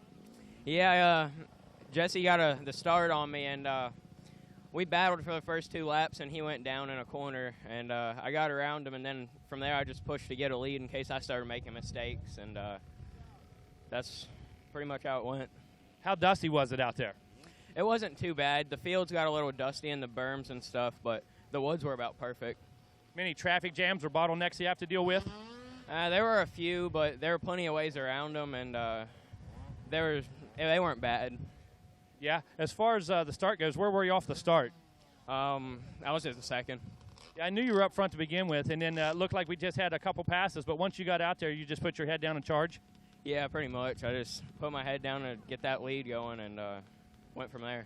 Awesome. Well, congratulations, Connor Smith, on his win today here at the Tomahawk GNCC 2015. Hey, guys, we're here with our WXC winner at the 2015 Tomahawk GNCC, Casey Martinez. Now, Casey, you know, this is getting to be a usual thing for you. 3rd overall today, 1st in the WXC class. Man, what was it like out there in this dust? Yeah, it was tough. I luckily got a good start and head out to the off-road first, so I didn't get too much dust. I did get passed, though, at the end of the lap by Brooke. She got me, and then she made a mistake out in the grass track and crashed, so I got around her again, and then from there I just tried to take off and ride my own race. It's not too bad in the trees, actually, but there's actually a lot of grass track, which is really fun, but it's pretty dusty out there. Yeah, have you ridden this facility before? Have you done any of the Winoa races or anything? Have you been here before? No, I've never been here, and I really actually enjoyed the track. It was cool. The layout was good, and it was fun. I got to ask you, when you come to the high-speed fields and it's 4th, 5th gear wide open, do you prefer the mud in that situation or the dust? Probably the dust. Since I'm from Northern California, I think I'm kind of used to it. So I definitely prefer the dust. I think the mud kind of, you know, you have to be on your toes in the mud. It can get you any time. So you just have to be careful in the dust. Make sure you can see out front. Right on. Well, congratulations on 1st place in the WXC and 3rd place overall in our 10 o'clock race this morning. Congratulations. Thank you. And Matt Watson, want to say thanks for that. And look at this. Here comes Chris Bach now. This is a replay from a few moments ago as he made his way through. And still looking very comfortable in that #1 position. We saw the gap was really starting to open up. I think we were looking at 40-some seconds between he and that rider right there, Caleb Russell, who is now making his way through. That was a replay of Bach, so that hasn't tightened up, folks. That was just how far ahead he was. We had to replay that and show it back to you during that little update on what happened in this morning's races with the youth and the women's class there. So pretty interesting day of racing. And Johnny Gallagher, there's 3rd place with Ryan Sipes. He's not far off the pace. It said 40 seconds before, but I'm thinking that looked a lot closer than 40 seconds whenever, maybe not a lot, but some closer than 40 seconds anyway. Yeah, it seems like Ryan Sipes has possibly closed up the gap just a little bit on Caleb Russell there. But, you know, Caleb Russell, obviously, I think they say championships are won on your bad day. Yeah. And, you know, Caleb, we've seen him motion his crew members a couple times. He's kind of had this almost look of not disgust, but, you know, maybe just not his day. I don't know. I'm not speculating or speaking for him, but we've seen him be so dominant this season. And if a bad day for Caleb Russell is a second, then I got to tell you what, kudos to whoever beats him, but they're still in a lot of trouble. Oh, and Grant Baylor goes down on camera at the 3-mile marker. We've seen so many guys get in trouble on that route there, and it looked like Grant Baylor had actually closed up quite a bit.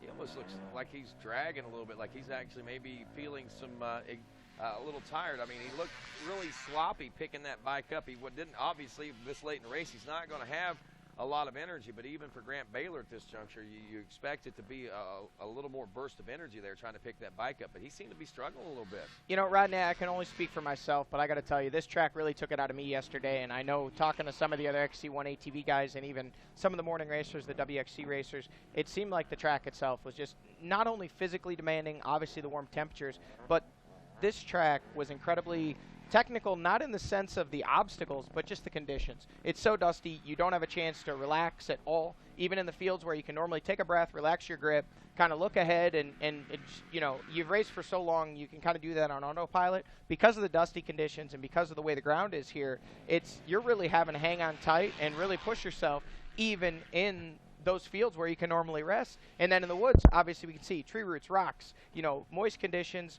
in the woods themselves, and it's really testing these guys today, and we see that Grant Baylor, who obviously is normally one of our strongest riders on the last few laps, you know, obviously anybody can have a little issue and drop their bike, but as you noted, I think he's, at this point, all these guys are just completely physically and mentally exhausted.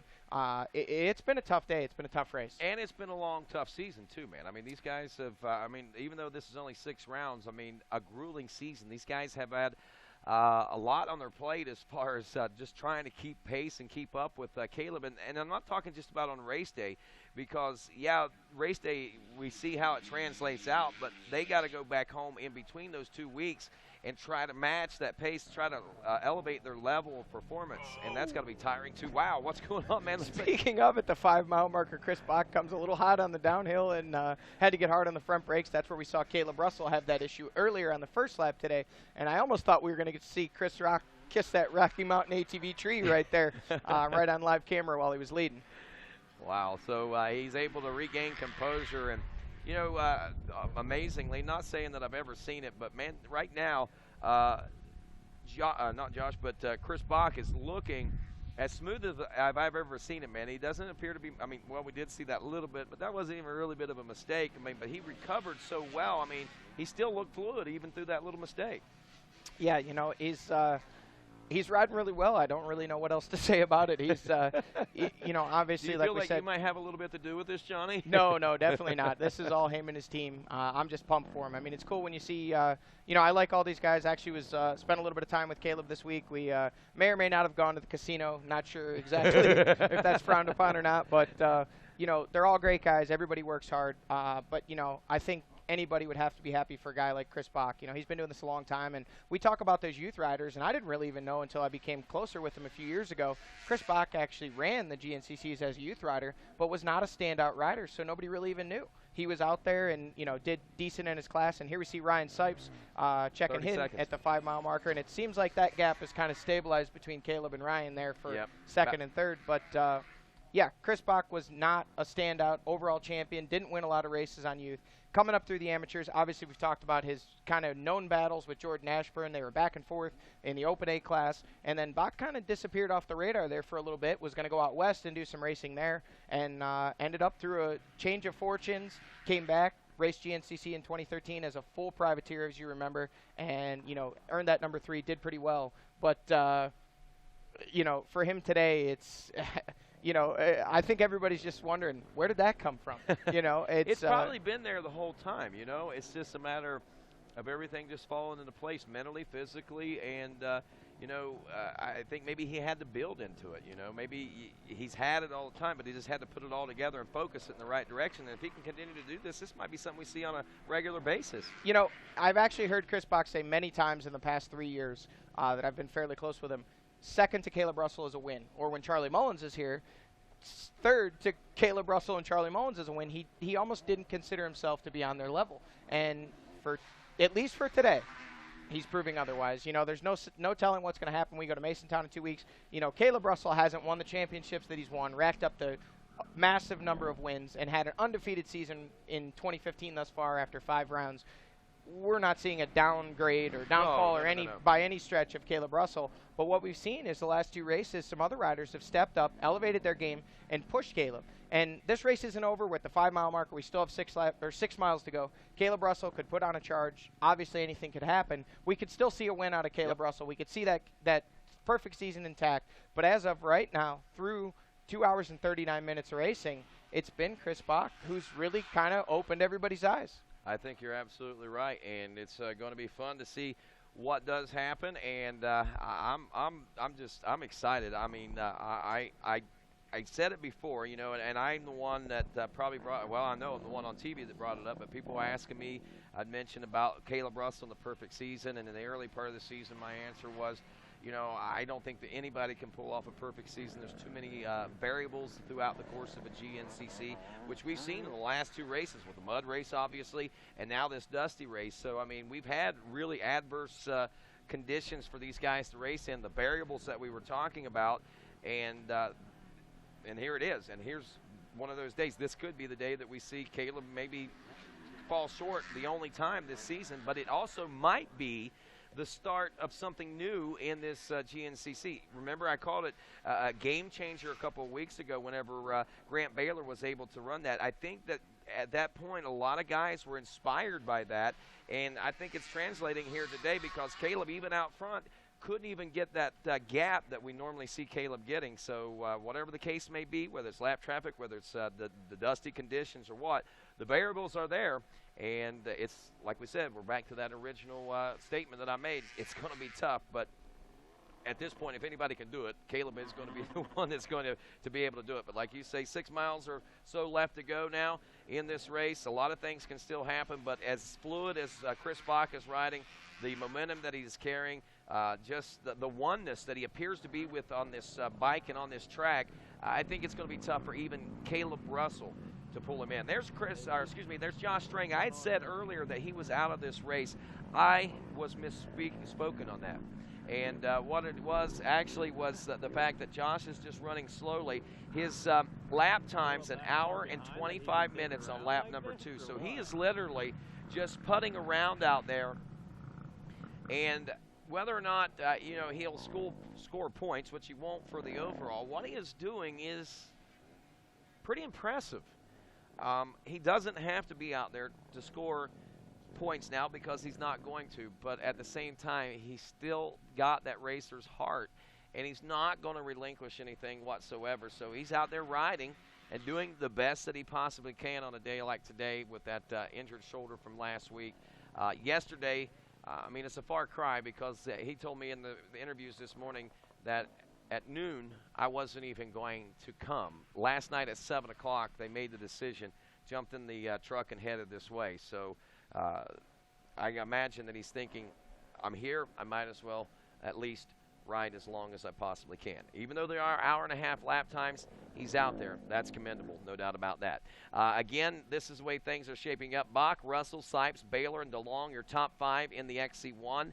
Takeshi Koiketa is 6th, Chris Douglas in 7th, Adam Benor 8th, Thad Duvall out of the race is 9th, and Josh Strang is 10th place. So Josh basically has got to get this and one more lap. If he can do that, he might be able to beat Thad Duvall, but that's going to be tough. As far as the XC2 Pro lights, haven't seen them come through. I haven't anyway in the last couple minutes, but Jason Thomas, Tegan Temple, Ricky Russell, Lane Michael, Corey Buttrick still your top 5. We see that Trevor Bollinger is up to 6th now, Craig DeLong 7th, Austin Lee 8th, Mike Witkowski 9th, and Jesse Grome rounding out the top 10 as we see a little bit of a change through the top 10 in the XC2 Pro lights. As far as the top amateur overall is concerned, running in about 23rd place, I believe it was, last lap around, and still in 23rd place, waiting on him to check in for his 5th lap complete. Jake Froman was your 4-stroke A lights class leader and was our top amateur overall, at least heading into the final lap of racing, or the 2-lap board of racing anyway for that particular class. They're motoring around right now to try and reach the finish line for that white flag for them, of course. And that 4-stroke A lights class, I'm going to go down through here now and find them for you. So Froman, 52-second lead over Braxton McGee. They're doing it about 52 seconds. So, yeah, he'll be getting a white flag, so he'll have at least another lap in that one. So it's going to be interesting. And there is Chris Bach out at the 7-mile marker now as he makes his way through this Parts Unlimited chicane and switchback section now. Great opportunity to see that bike work suspension-wise and turns-wise and see what these guys are. And, again, Bach is just riding so fluidly and so smoothly right now. This late in the race is pretty impressive to see him ride. And again, game changer happening at the Limestone GNCC a couple of weeks ago, and this right here is certainly a continuation of that. Grant Baylor proved that it could be done, and Caleb Russell could be ridden with. And these guys took it, especially Chris Bach this weekend has taken it and run with it himself, literally stretching it out over your defending GNCC champion at 42 seconds. Ooh, mercy. 42 seconds. There's Bach getting way out in that powder berm there, nearly getting passed back by that lapped rider as he's out near the 8-mile marker, due in about 10 minutes for this last lap complete. We are at the 8-mile marker of a near 12-mile racetrack, a little over 11, between 11 and 12 miles of racing. And wow, what a day. There's Caleb. Oh, man, Russell still kicking around out there, and you can still see he's trying to ride a little bit aggressively out there as we are joined in the booth now by a familiar face and voice of Stu Baylor. And unfortunately, Stu is here with us today and not out on the racetrack. Last time we saw Stu, he had pushed his bike into the pits and laid it over on his side as we watch this action out here in the field section right now. Stu, what's going on, man? What happened out there that you got out of this race today? Yeah, I had a motor go out with you know, however much I've raced the GNCCs this year, so not too much. You know, I really don't know what happened, but we're gonna dig into it and see if we can find the issue. But when I pulled in the pits, you know, obviously, you know, there's a lot of guys dropping out, and I wasn't gonna get the top 20 overall, but I was looking for some class points and you know, something to get me in there. Yeah, six races, and I'm out for 4 of them now, so it sucks. I think that's probably an understatement. You're being kind of kind right now, Stu. But, man, it is good to see you back out. There is Caleb Russell out in this 8-mile marker now, and still about 40-some seconds back behind Chris Bach. And what a big day here today. Now, you from a racer standpoint, what's going through your mind in watching this, and what do you think is setting this up? Is there something going on with Caleb right now, or is Chris just in that zone right now? You know, Chris is riding really well. I got up with him a few times early on, and Chris was kind of slacking there at the beginning, but usually he's a slow starter, and I mean, I have the same thing going for me most of the time, and I really got to a good start today, and I got to watch those guys, and it looked like everybody was making a lot of little mistakes, and I think it's paying off for Chris right now, just riding smooth and consistent. What's the cause for the mistakes? Are the dusty conditions what's forcing it in, or is it just that much variety on the track that you really can't get adjusted to what you're riding on? It's not the dust. I mean, the dust is definitely, as you can see on the camera, you can't see anything. And being where the riders are on the track versus the camera is twice as bad. I'm sure you saw the first lap. The back of us, we were riding first gear, cruising across the fields, and you know, it was really tough in the fields, but that wasn't the biggest issue. The biggest issue was the shell rock. There's a lot of shell rock out there, and I don't think you have any maybe some footage that the guys brought in from the woods, but all the cameras seem to be missing the technical stuff. It's not necessarily that it's technical, it's just it's really difficult to find a groove and find that flow. Everything's kind of moving, your front tire's washing, and you just got to really trust the bike, and you got to ride really flawless and super smooth. And that's where I know Grant was struggling early on. He was trying to go too hard, and everybody was getting ahead of themselves. And you know, me being a slow starter, it was working for me because I wasn't making those mistakes. And I think that's where Chris has found himself. He's riding flawless right now. Yeah, no doubt about that. So, and I got to wonder, since you are brothers with Grant, do you think that maybe he spent himself early in the race trying to repeat what maybe he did a couple of weeks ago? Not necessarily. I mean, Grant's in great shape. You know, he's always been stronger towards the end of the race, but I think he's really getting ahead of himself because he does know that he can win. He knows that he should be a front runner, and when he finds himself in 4th place, you know, I've been there. It's pretty tough. You know, you get frustrated with yourself, and it's easy to get ahead of yourself. So, you know, I think that was the issue with Grant. The first lap, everybody kind of went by him, and he was really riding over his head. But I feel like that's what's been happening all day. And I told him in the pits, I was like, man, you got to slow down. Just be easy. That's what those guys are doing this up front. Wow. So it's kind of tough for you, but it's good that you can be able to be there and give him that support and the answers maybe during some of the races. But Stu, I hate that for you that you're out of the race, but I'm glad you're able to get up here and watch a little bit of the racing with us, as we're about 5 minutes out now from what should be a checker flag from who we think will be Chris Bach at this particular point. But we know in this game of GNCC we can't stake those claims too early, even at this point. But it's looking pretty strongly like Caleb Russell may be looking at his first defeat in 2015. Yeah, you know, from being out there on the track and watching it, you know, Chris is really on top of it. He's really paying attention, limiting all of his mistakes and nailing all of his lines. I was watching down I think the 9 mile marker. There he is. Yep. At the 9 mile marker, he was just riding like that. I mean, he was completely one with the bike, and it's awesome for Chris. You know, I know it's been a struggle for him this year. I've gotten a little closer with him. We've been walking the track together, and he's told me, you know, that it sucks watching one guy win every race. But I'm really happy for Chris at this point. No doubt, man, and that's great.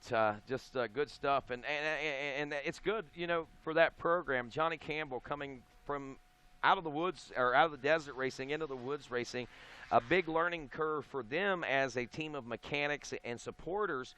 And man, it's good to see it all come to fruition for them and for Chris at this point. Yeah, definitely. It's awesome to see. I mean, it's been a while since we've seen Chris with a really good ride. You know, I think everybody counted on him doing something in Florida, and he got on the podium, but I think he was wanting a little bit more, and I think this is what he wanted. I think this is exactly what he was looking for and what he hoped for and what he wanted. Well, folks, here we are. We are now less than 4 minutes away. Chris Bach is motoring his way home to history at the inaugural running of this Dunlop.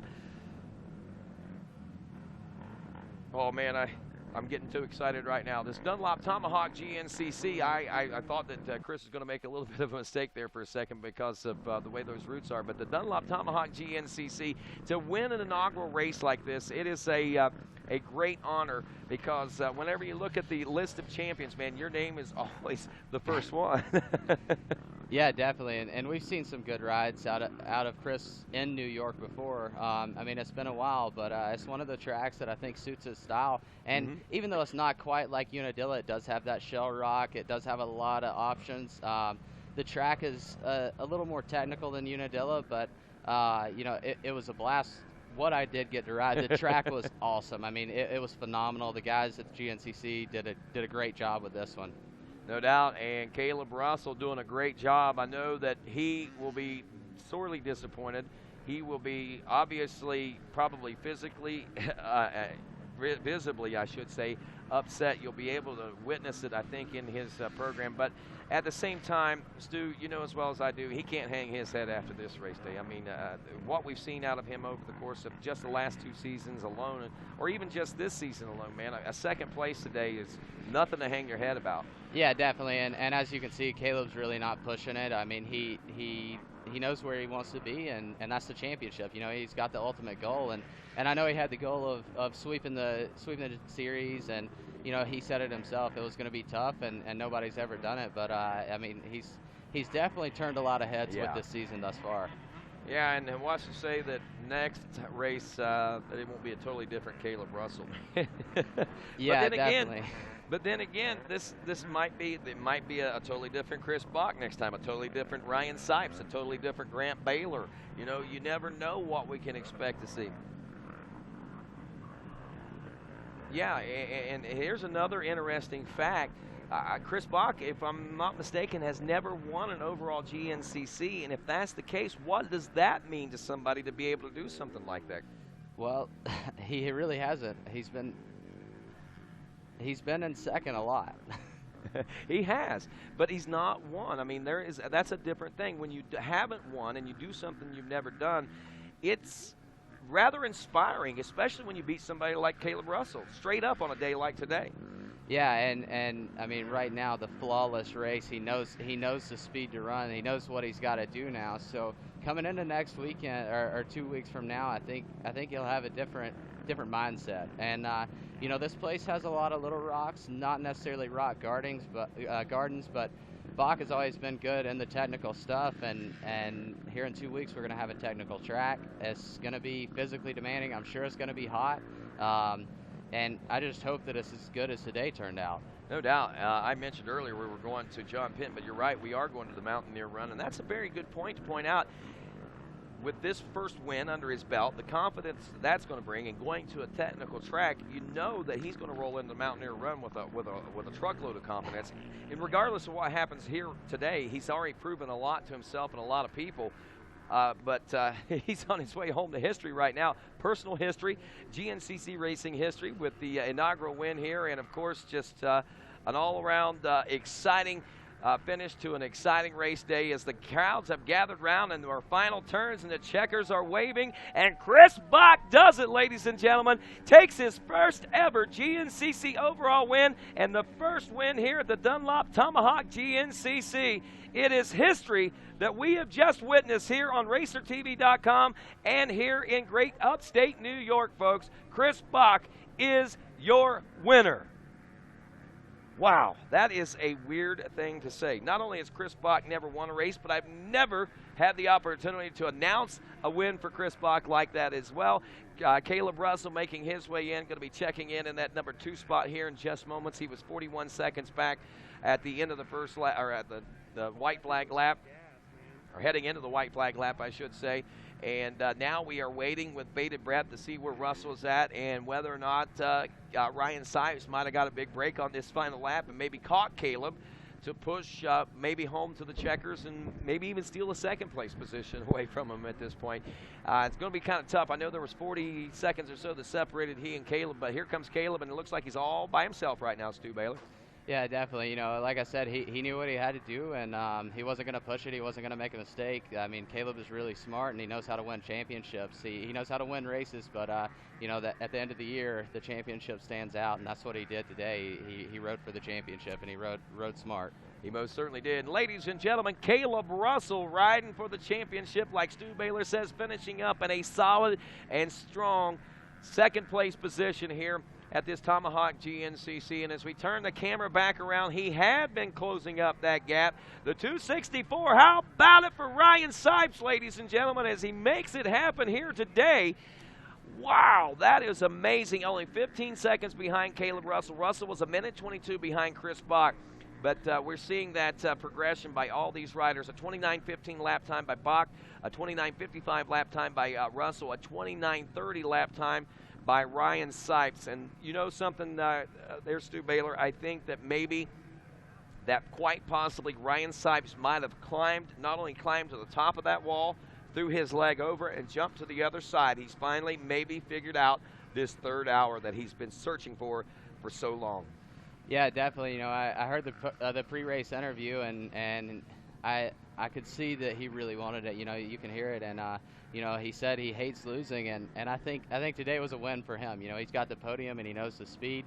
He knows what these guys are doing, and I think last year at Indiana he rode an awesome race, but I think it was a lot in his head, and now he knows that he can do it in a technical, rocky track, not even a place where any motocross is, and you know, I'm sure he's got to be pumped on the ride. Like I said, it's a win for him. Well, like we said, man, I said it 2 weeks ago when we were at the Limestone. That was a game changer. And look, the game has changed. Here we are 2 weeks later, the next round, and already we've got new players that have thrown their hat into the ring in the mix of things out here. And all of a sudden, GNCC motorcycle racing is becoming exciting again. Well, as we continue to wrap up this final lap, we see that Grant Baylor has checked in 15 seconds back at the number 4 spot. We'll be watching for the rest of our field and the XC2 Pro lights as well as our top amateur today. And we'll find out who that's all going to be when we return on RacerTV.com right after this.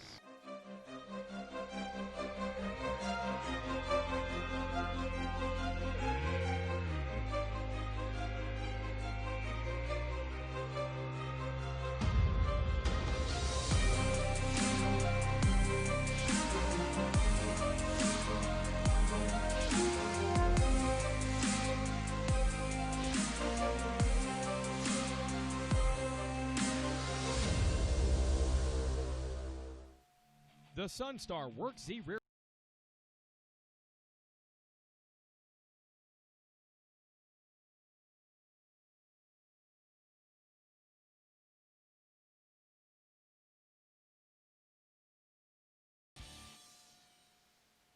This Racer TV live broadcast is brought to you by AMSOIL, the first in synthetics.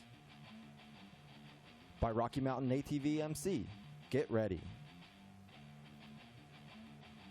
By Maxxis Tires, find your flow. And powered by Yamaha Generators. And welcome back to GNCC Live as we come to you from high atop the historic Watkins Glen International Speedway. And there is Watkins Glen, Seneca Lake, one of the beautiful Finger Lakes. And there is one of the many ice cream shops and parlors there in the Watkins Glen town itself, the village itself. But man, what a beautiful, beautiful course. Went out on Friday. They had a lot of things going on out there. They had some looks like some road cars out on the track. I know there's a lot of Porsches in town this year, so obviously it must have been a Porsche convention, and they were letting those guys race out or ride it and drive out on the track. And I would have to think that that would be a pretty special moment, Dan. It was pretty special for me to be able to see what I saw of this area, so I can also say that it was a pretty special moment for me with this particular race today. As we see it happen, my friends, history happens at the Tomahawk. Chris Bach takes his first ever GNCC win, and he stops Caleb Russell's total domination of the center of the winner's circle there at Maxxis Victory Lane. So Russell finishes up in second, and another historic ride here for Ryan Sipes as he finishes up in the number 3 spot on that Hoosberg machine. And this right here today could again be the momentum that we see still building from the game-changing race that we saw just 2 weeks ago at the Limestone 100 GNCC. Baylor back there in the number 4 spot. Andrew DeLong rounding out the top 5 as we look there at the Rocky Mountain ATVMC.com leaderboard. As we look at the XC2 Pro lights, we're still 2 minutes out before we'll see these guys checking in. And this is a good opportunity for us to talk a little bit about this, man. Jason Thomas, good ride today. He had, well, a minute and 27-second lead over Tegan Temple heading into the white flag lap. He's been having problems. Obviously, I think you've probably seen it. It sounds like an air filter problem, I would almost have to imagine. I very seriously doubt the filter would go as fast as it did. I know talking to him last week, he said he was having some issues with some reeds, and it sounds like reeds to me, because when your reeds go out, you can kind of motor your bike through everything, and it'll be okay. But when you get on top end, like anywhere in the straightaways, he's really struggling. I noticed in the woods that he was going faster than everybody else, and that's where he's making his ground. But that makes a lot of sense, man. So the reeds, and they do have a little, I mean, for the untrained eye and ear and stuff, could definitely make you think an air filter situation in a circumstance like that. So that makes a lot of sense, and it makes even more sense why he would not stop for a fresh air filter. Yeah, definitely. You know, it's not going to happen. It happened to him on the first lap.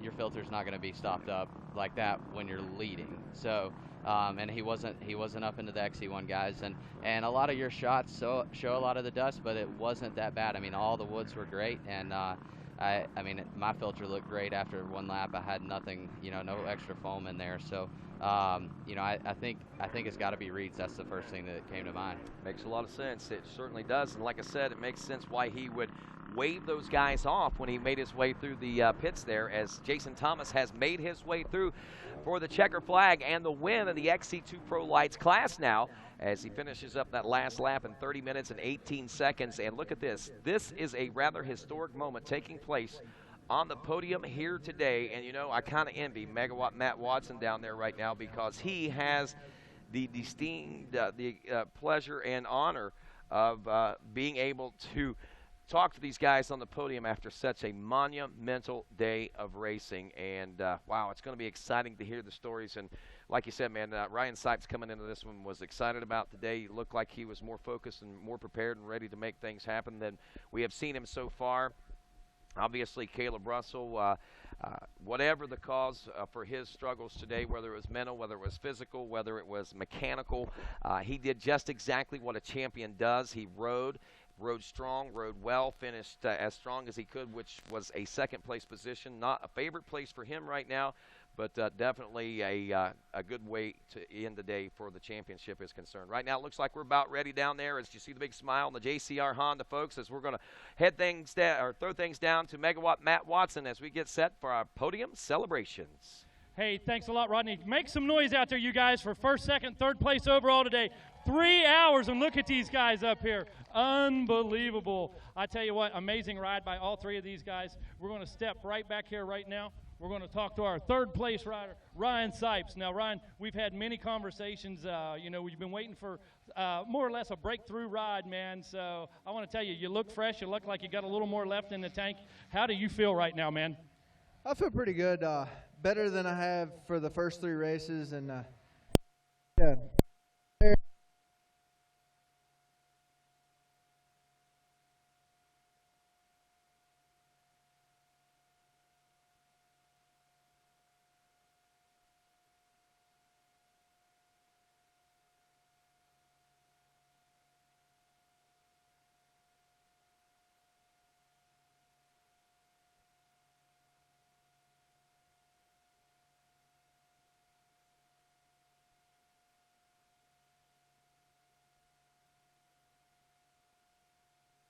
Well, not real sure what happened with the microphone. I would almost have to assume it's probably a battery issue on those guys down there. We're going to let them do their thing down there, and hopefully we're not overriding them right now.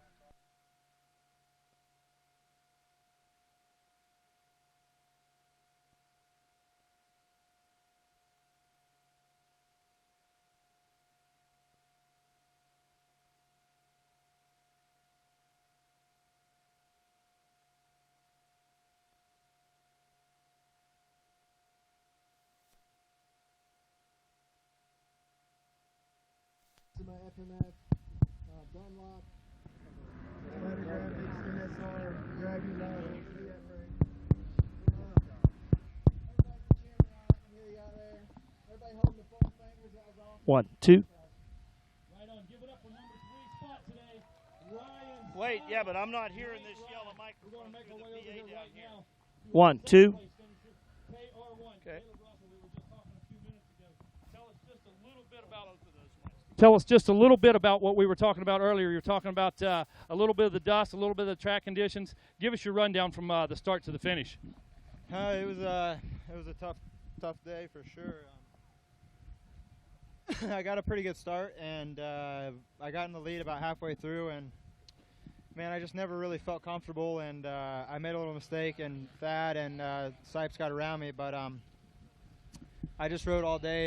You know, I didn't ride to win today. I just didn't have it in me, and my bike was not quite set up right for this. And you know, Bach, he come by me, and I was sticking with him. I could follow the guys all right, but when they get out of sight, or I just couldn't pull away from them. So I actually got back in the lead right before the 2-lap card was getting ready to come out, and I went down behind Pro Pits, and he gapped me a little bit, and I never could catch back up. And I just kind of rode around and la-la land there for a little bit. But, you know, it was a tough day. Track wasn't that great, and it was definitely a man's track for sure. So it was rough out there. But, you know, pretty disappointed, but, you know, it's not the end of the world. I got second.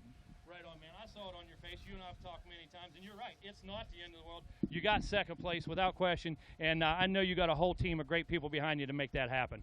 Yeah, I got to thank FMF KTM, Dunlop Tires, Factory Services, my wife, my mom, my dad, my mechanic Tanner, everybody under the team. Thanks, and happy Mother's Day to everybody. Awesome. How about that? Second place today, our man KR1, Taylor Brossel. And ladies and gentlemen, and I can tell you right now, folks, put your hands together, make some noise for our winner today, CB3, Chris Bach on that JCR Racing Honda. Now, Chris, we've talked about it. You told me it was coming. You told me you were putting the pieces of the puzzle together, and it was just a matter of time till we figured it out, man. How does it feel right now to be up here and be the man in the center of the podium right now? Honestly, it's a little surreal. You know, I wanted to be a podium guy today, and realistically, I didn't think I was going to come out and win. I just wanted to come out and put a solid ride in.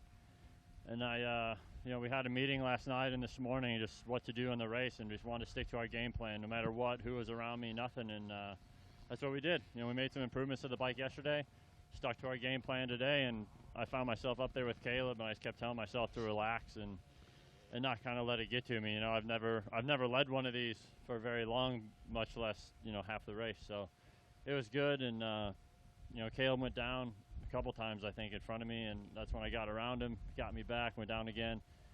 And really, once I passed him for the final time, the whole next lap, I was just waiting for him to pass me back. I was just out riding around. And he didn't. You know, I could see him back there, but he wasn't pushing super hard. I don't know if he was struggling or what, but I just kept riding my own race from that point on, and I got the board. I was pulling, 10 seconds, 10 seconds. I started building, and just kept pushing all the way to the end. Well, I tell you what, it looked like you let the race come to you. You're just steadily progressing and moving toward the front, and that's part of sticking to the plan? Yeah, for sure. It's, I've been doing a lot of analyzing these races. We go home, and we're all getting beat pretty badly, and then we go home, and I spend all week, watching Caleb ride on the live feed and just seeing what I can pick up and try to work on it, and it paid off today. Man, it sure did, and I know you've got a lot of people that you want to thank for getting you in this center spot.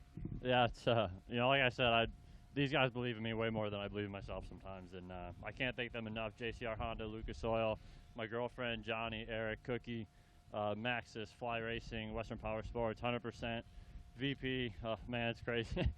Oh, we got there, Chirby's, Renthal, AME, SKF, Pro Circuit. The list goes on. This has been 2 years in the making, and it's so cool to hear everybody cheering, and even if it's just for today, it feels pretty good to see what Caleb feels like every weekend, and it's awesome. I can't thank everybody enough cheering me on those last couple laps, and Sipes' foam fingers out there are totally cool, and we just had a good time. I hope I can do this again. Yeah, we hope so too. So, hey, put your hands together. Make some noise for your overall winner today, CB3 Chris Bach. Second place today, KR1, Caleb Russell, and third place, Ryan Sipes. Now, it's everybody's favorite part right now. That's champagne spray. We know these guys are lined up. Now, they got some showers here this morning. This one's yours, Chris, the big one, of course. These guys took some showers this morning, so they're lined up and ready to go.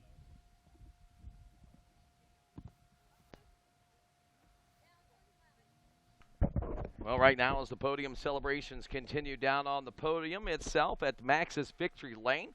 I guess the best way to put that, we are getting ready for some photos, and looks like also some champagne celebrations, as Megawatt pointed out there. Caleb is patiently standing by and waiting for things to get underway. Go ahead, Matt.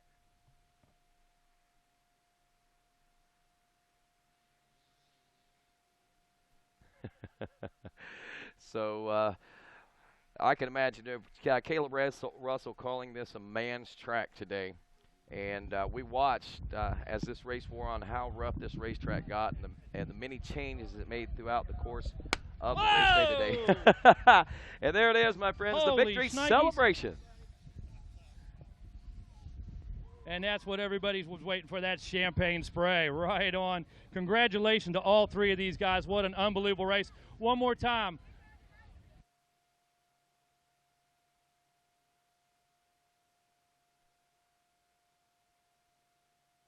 Got some swag being thrown out right now, and I believe we're going to line up for some photo ops right now, and then we'll get the XC2 Pro Lights class on the podium here shortly and continue our podium celebrations.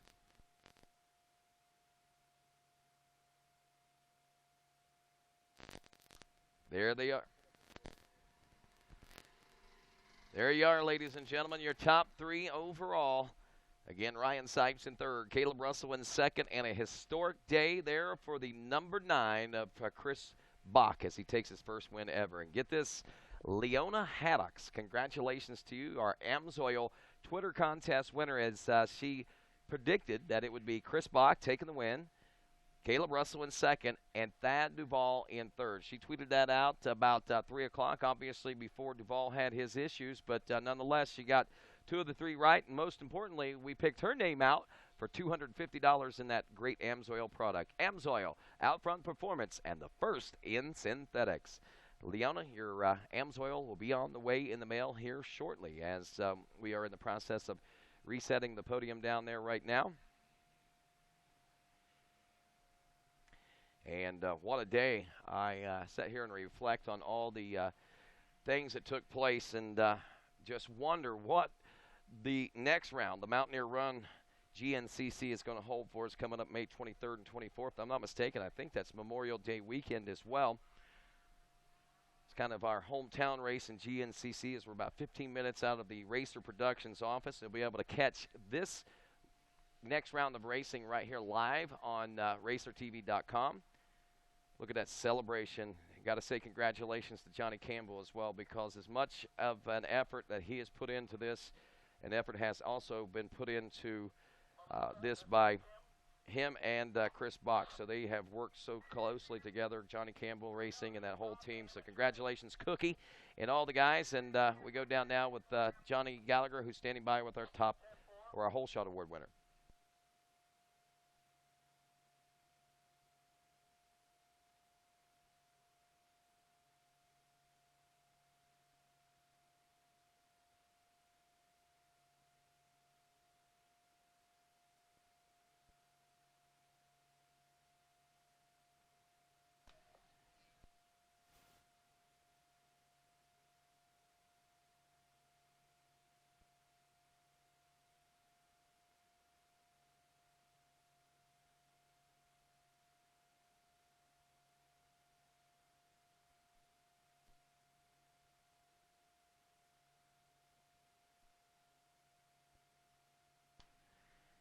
I believe that was our XC1 Whole Shot Award winner, if I'm not mistaken, maybe Tyler Medaglia.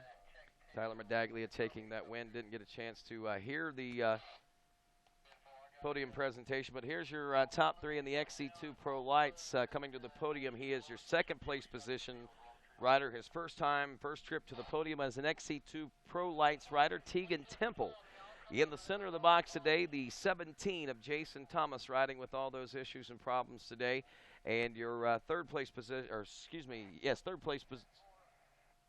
position finisher was Lane Michael. Yeah, Lane Michael. I had to update my screen there. But Lane Michael taking the the third place position here today. And Matt Watson down on that podium once again.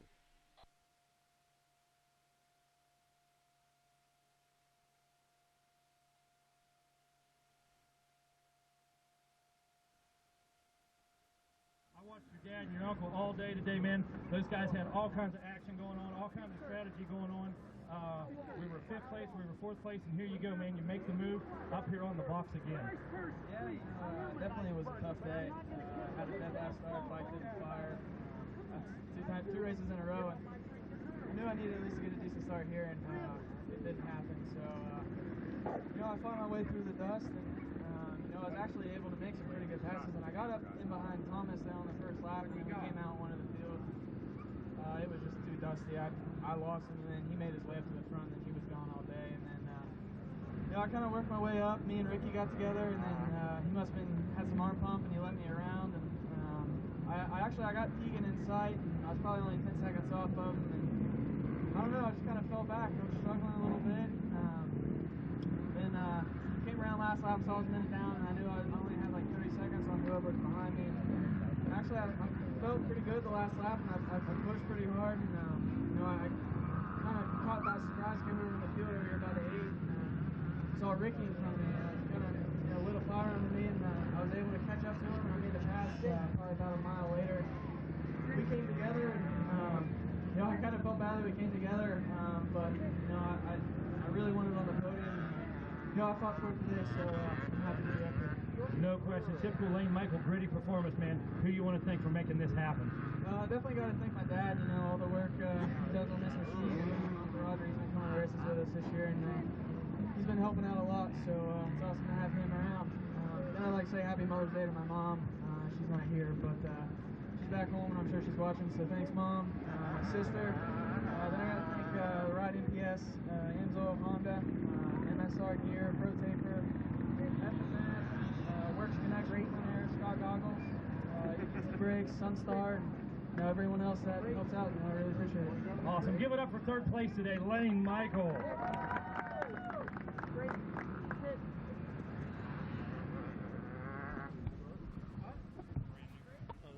Check, check, check, check. Okay. All right, making our way over here. Tegan Temple. Tegan, haven't had the opportunity to talk to you myself. Congratulations, man. Second place. Yeah, I'm pretty pumped. It's been all year I've been trying to get on the podium. We've had our ups, we had our downs, but been working on the bike and, training hard and, came out with a second day. Can't be happier.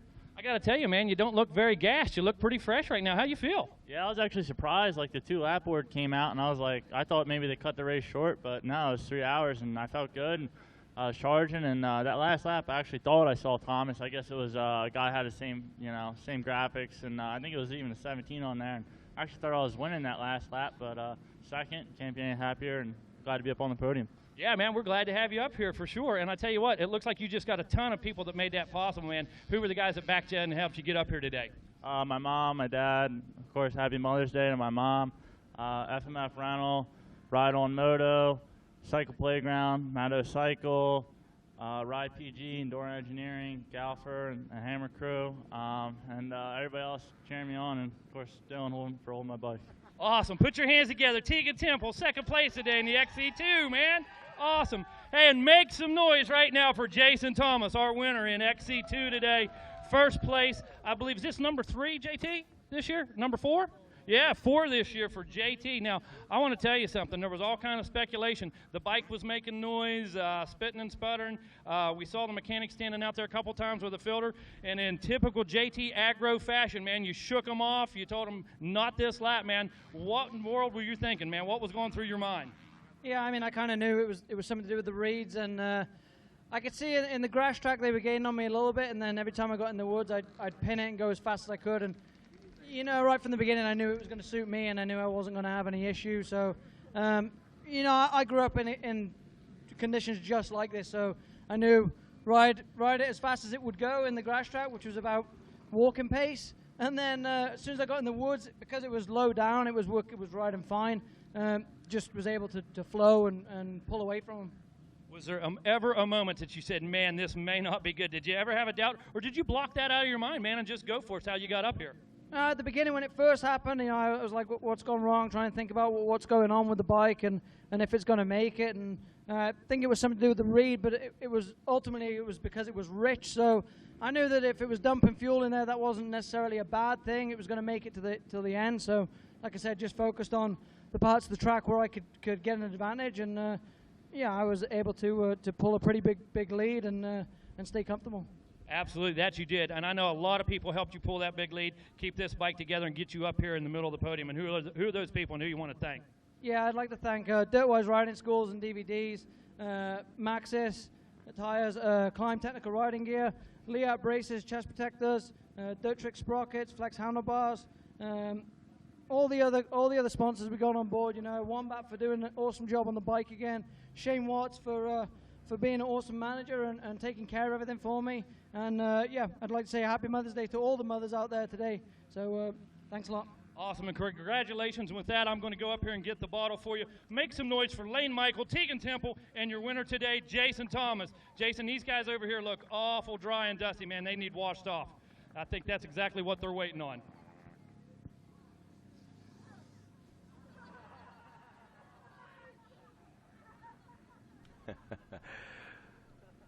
All right, and that concludes the XC2 podium. Great job by these guys.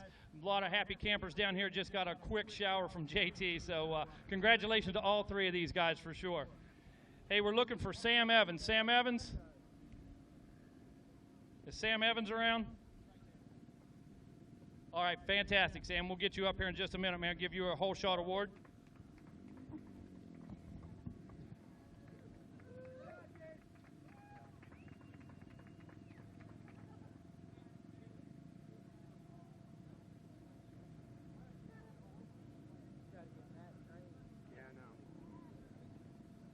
Right now, trying to grab our XC2 Pro Lights Whole Shot Award winner, which will be Sam Evans, as we will be looking as well, I think, toward our top amateur, as our top amateur has checked in today in the number 21st place, the 862 of Jake Froman out of the 4-stroke A Lights class. We'll be checking in with him here in just a moment, as well as I think Sam Evans for his Whole Shot Award in that XC2 Pro Lights class. What a phenomenal day. Jason Thomas, Stu Baylor called it on the reeds, and Jason Thomas limping that bike in the open field sections and was able to make hay while the sun shines, so to speak, there in the woods and made things happen. Sam Evans up here. Sam Evans is our XC2 Bike Whole Shot Award winner today. Right on, Sam. Great start, man. Rough out there today, huh? It was pretty rough, but I think this was the least beat track of the year so far. Really? Is that, you're the first guy that said that so far on the podium, that's for sure. What did you really dig about the track? Just the field tracks. I've been doing the full sprint and get full gas enduros Hooper's been putting on, and to get out here and get to actually use some of that practice was awesome. It was just too bad it was dusty, but man, they were fun. Right on. Hooper does put on a good show. Great way to get some practice in, that's for sure. And you know what? For your efforts, man, here's an extra $100 right there from Hot Cams. Great start today. Put your hands together for Sam Evans, our XC2 hole shot winner. Make some noise. Come on, there's not a lot of ups out there. Make some noise for him. That's it. Right on. Congratulations, Sam. And next, we're going to bring Johnny Gallagher up. You get to keep that, bud. Yeah, that's souvenir. Put that in the garage. Johnny Gallagher with our top am overall. Johnny, you're going to have to do the old single fist here on both these microphones, so there you go. Hey, we make it work here at GNCC Racing. We got today's top amateur overall award here. We've got the American Cargo $125 award for Jake Froman, your 4-stroke A-Lights winner. Come on up here, Jake.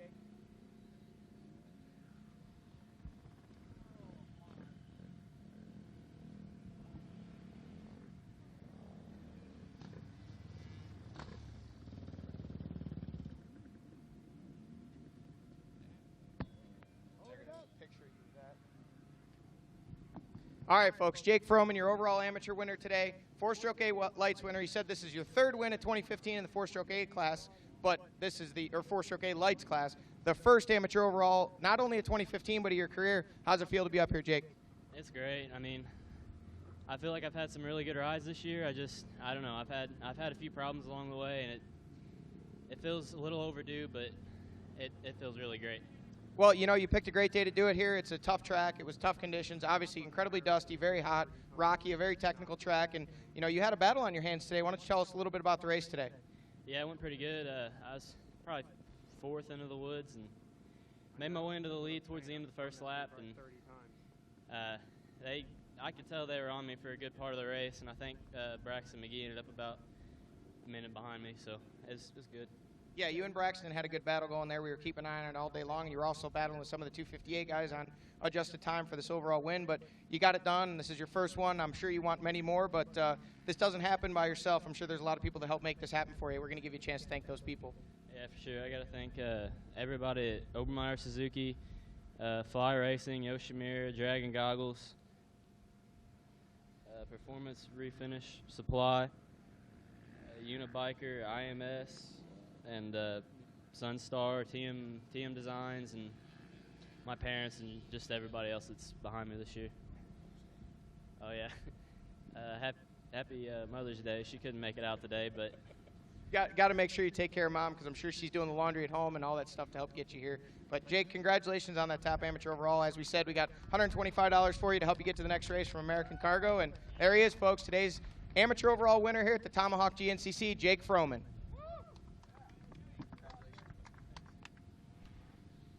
Well, congratulations to Jake Froman as he captures that American Cargo $125 GNCC Top Amateur Award. And congratulations as well to all the other great folks there, which, of course, include Chris Bach on his big win today, and a phenomenal ride by Ryan Sipes in the number 3 spot. And even congratulations to one young man by the name of Caleb Russell, who came in second place for the first time here in the 2015 season. And as well, congratulations to our XC2 Pro Lights guys. I saw a lot of changes in that. Jason Thomas taking the win. Teagan Temple in second. Lane Michael in the number 3 spot. But the great thing is we're seeing some new faces up there, and this GNCC season is starting to get really exciting. It was a game changer 2 weeks ago. We said the ball got rolling, and here we are seeing new things take place for round 6 as we begin the midway swing of the 2015 AMSOIL GNCC Series. We'll be at the exact halfway point in 2 weeks when we roll into Masontown, West Virginia for the Mountaineer Run, where we invite you to join us here on RacerTV.com. Of course, that's in 2 weeks, but next Saturday, May 16th, don't forget High Point ATV Motocross. It's the Mountain Dew ATV Motocross National Championship. Going to be live from the legendary High Point Raceway in Mount Morris, Pennsylvania. And then the following Saturdays, we said, we'll be back at the Mountaineer GNCC, and Sunday as well, 1 o'clock both days for Mountaineer GNCC Racing. We hope that you tune in all 3 days, and as always, we archive all this great stuff for you to go back and watch at a later time. But, hey, we always want you to check them out. And if you want to watch the condensed version of what took place over the course of the weekend, hosted by Jason Wygant, be sure and check out NBC Sports as our upcoming episode. Sunday, May 17th, the General GNCC Episode 2 is going to be getting underway at 5 o'clock. On Sunday, May 24th, we will see the Still Creek GNCC, which will be Episode 3. And Saturday, May 30th, we're going to see the Big Buck GNCC at 2 p.m. So be sure and check that out. NBC Sports, log them in on your calendar. That way you won't miss a thing. Also, make sure you DVR that stuff so you can go back and watch it over and over and over again. Well, what a great day, no doubt about it. We had a great weekend here in upstate New York. A lot of great visitors here in the RacerTV.com studios today, as we got a lot of great perspective on today's race and this weekend's championship turnaround, it looks like, in both the ATV and the motorcycle side of things. And with that said, there's a lot to mash over, a lot to think about. We got 2 weeks to do it, and we'll be back with more GNCC racing from the Mountaineer. And like we said, back here on RacerTV.com next Saturday, May 16th, for ATV motocross racing. On behalf of everyone here for GNCC Live this weekend, I want to say thanks. Of course, Megawatt Matt Watson, Johnny Gallagher helping out today. I want to say thanks to Steve Hatch for stepping in. Also, Stu Baylor there toward the end of the show. And even thanks to Lonnie Park for showing up and joining us there for a little bit today. So, great day. Great job by all the technical staff behind the scenes here at RacerTV.com. You guys get 2 thumbs up today. Awesome job considering the conditions. And with that, we'll say good day, everyone. God bless your heart and all your vital organs, and have a great day. That's when I decided when I die, I want to be remembered for the life I lived.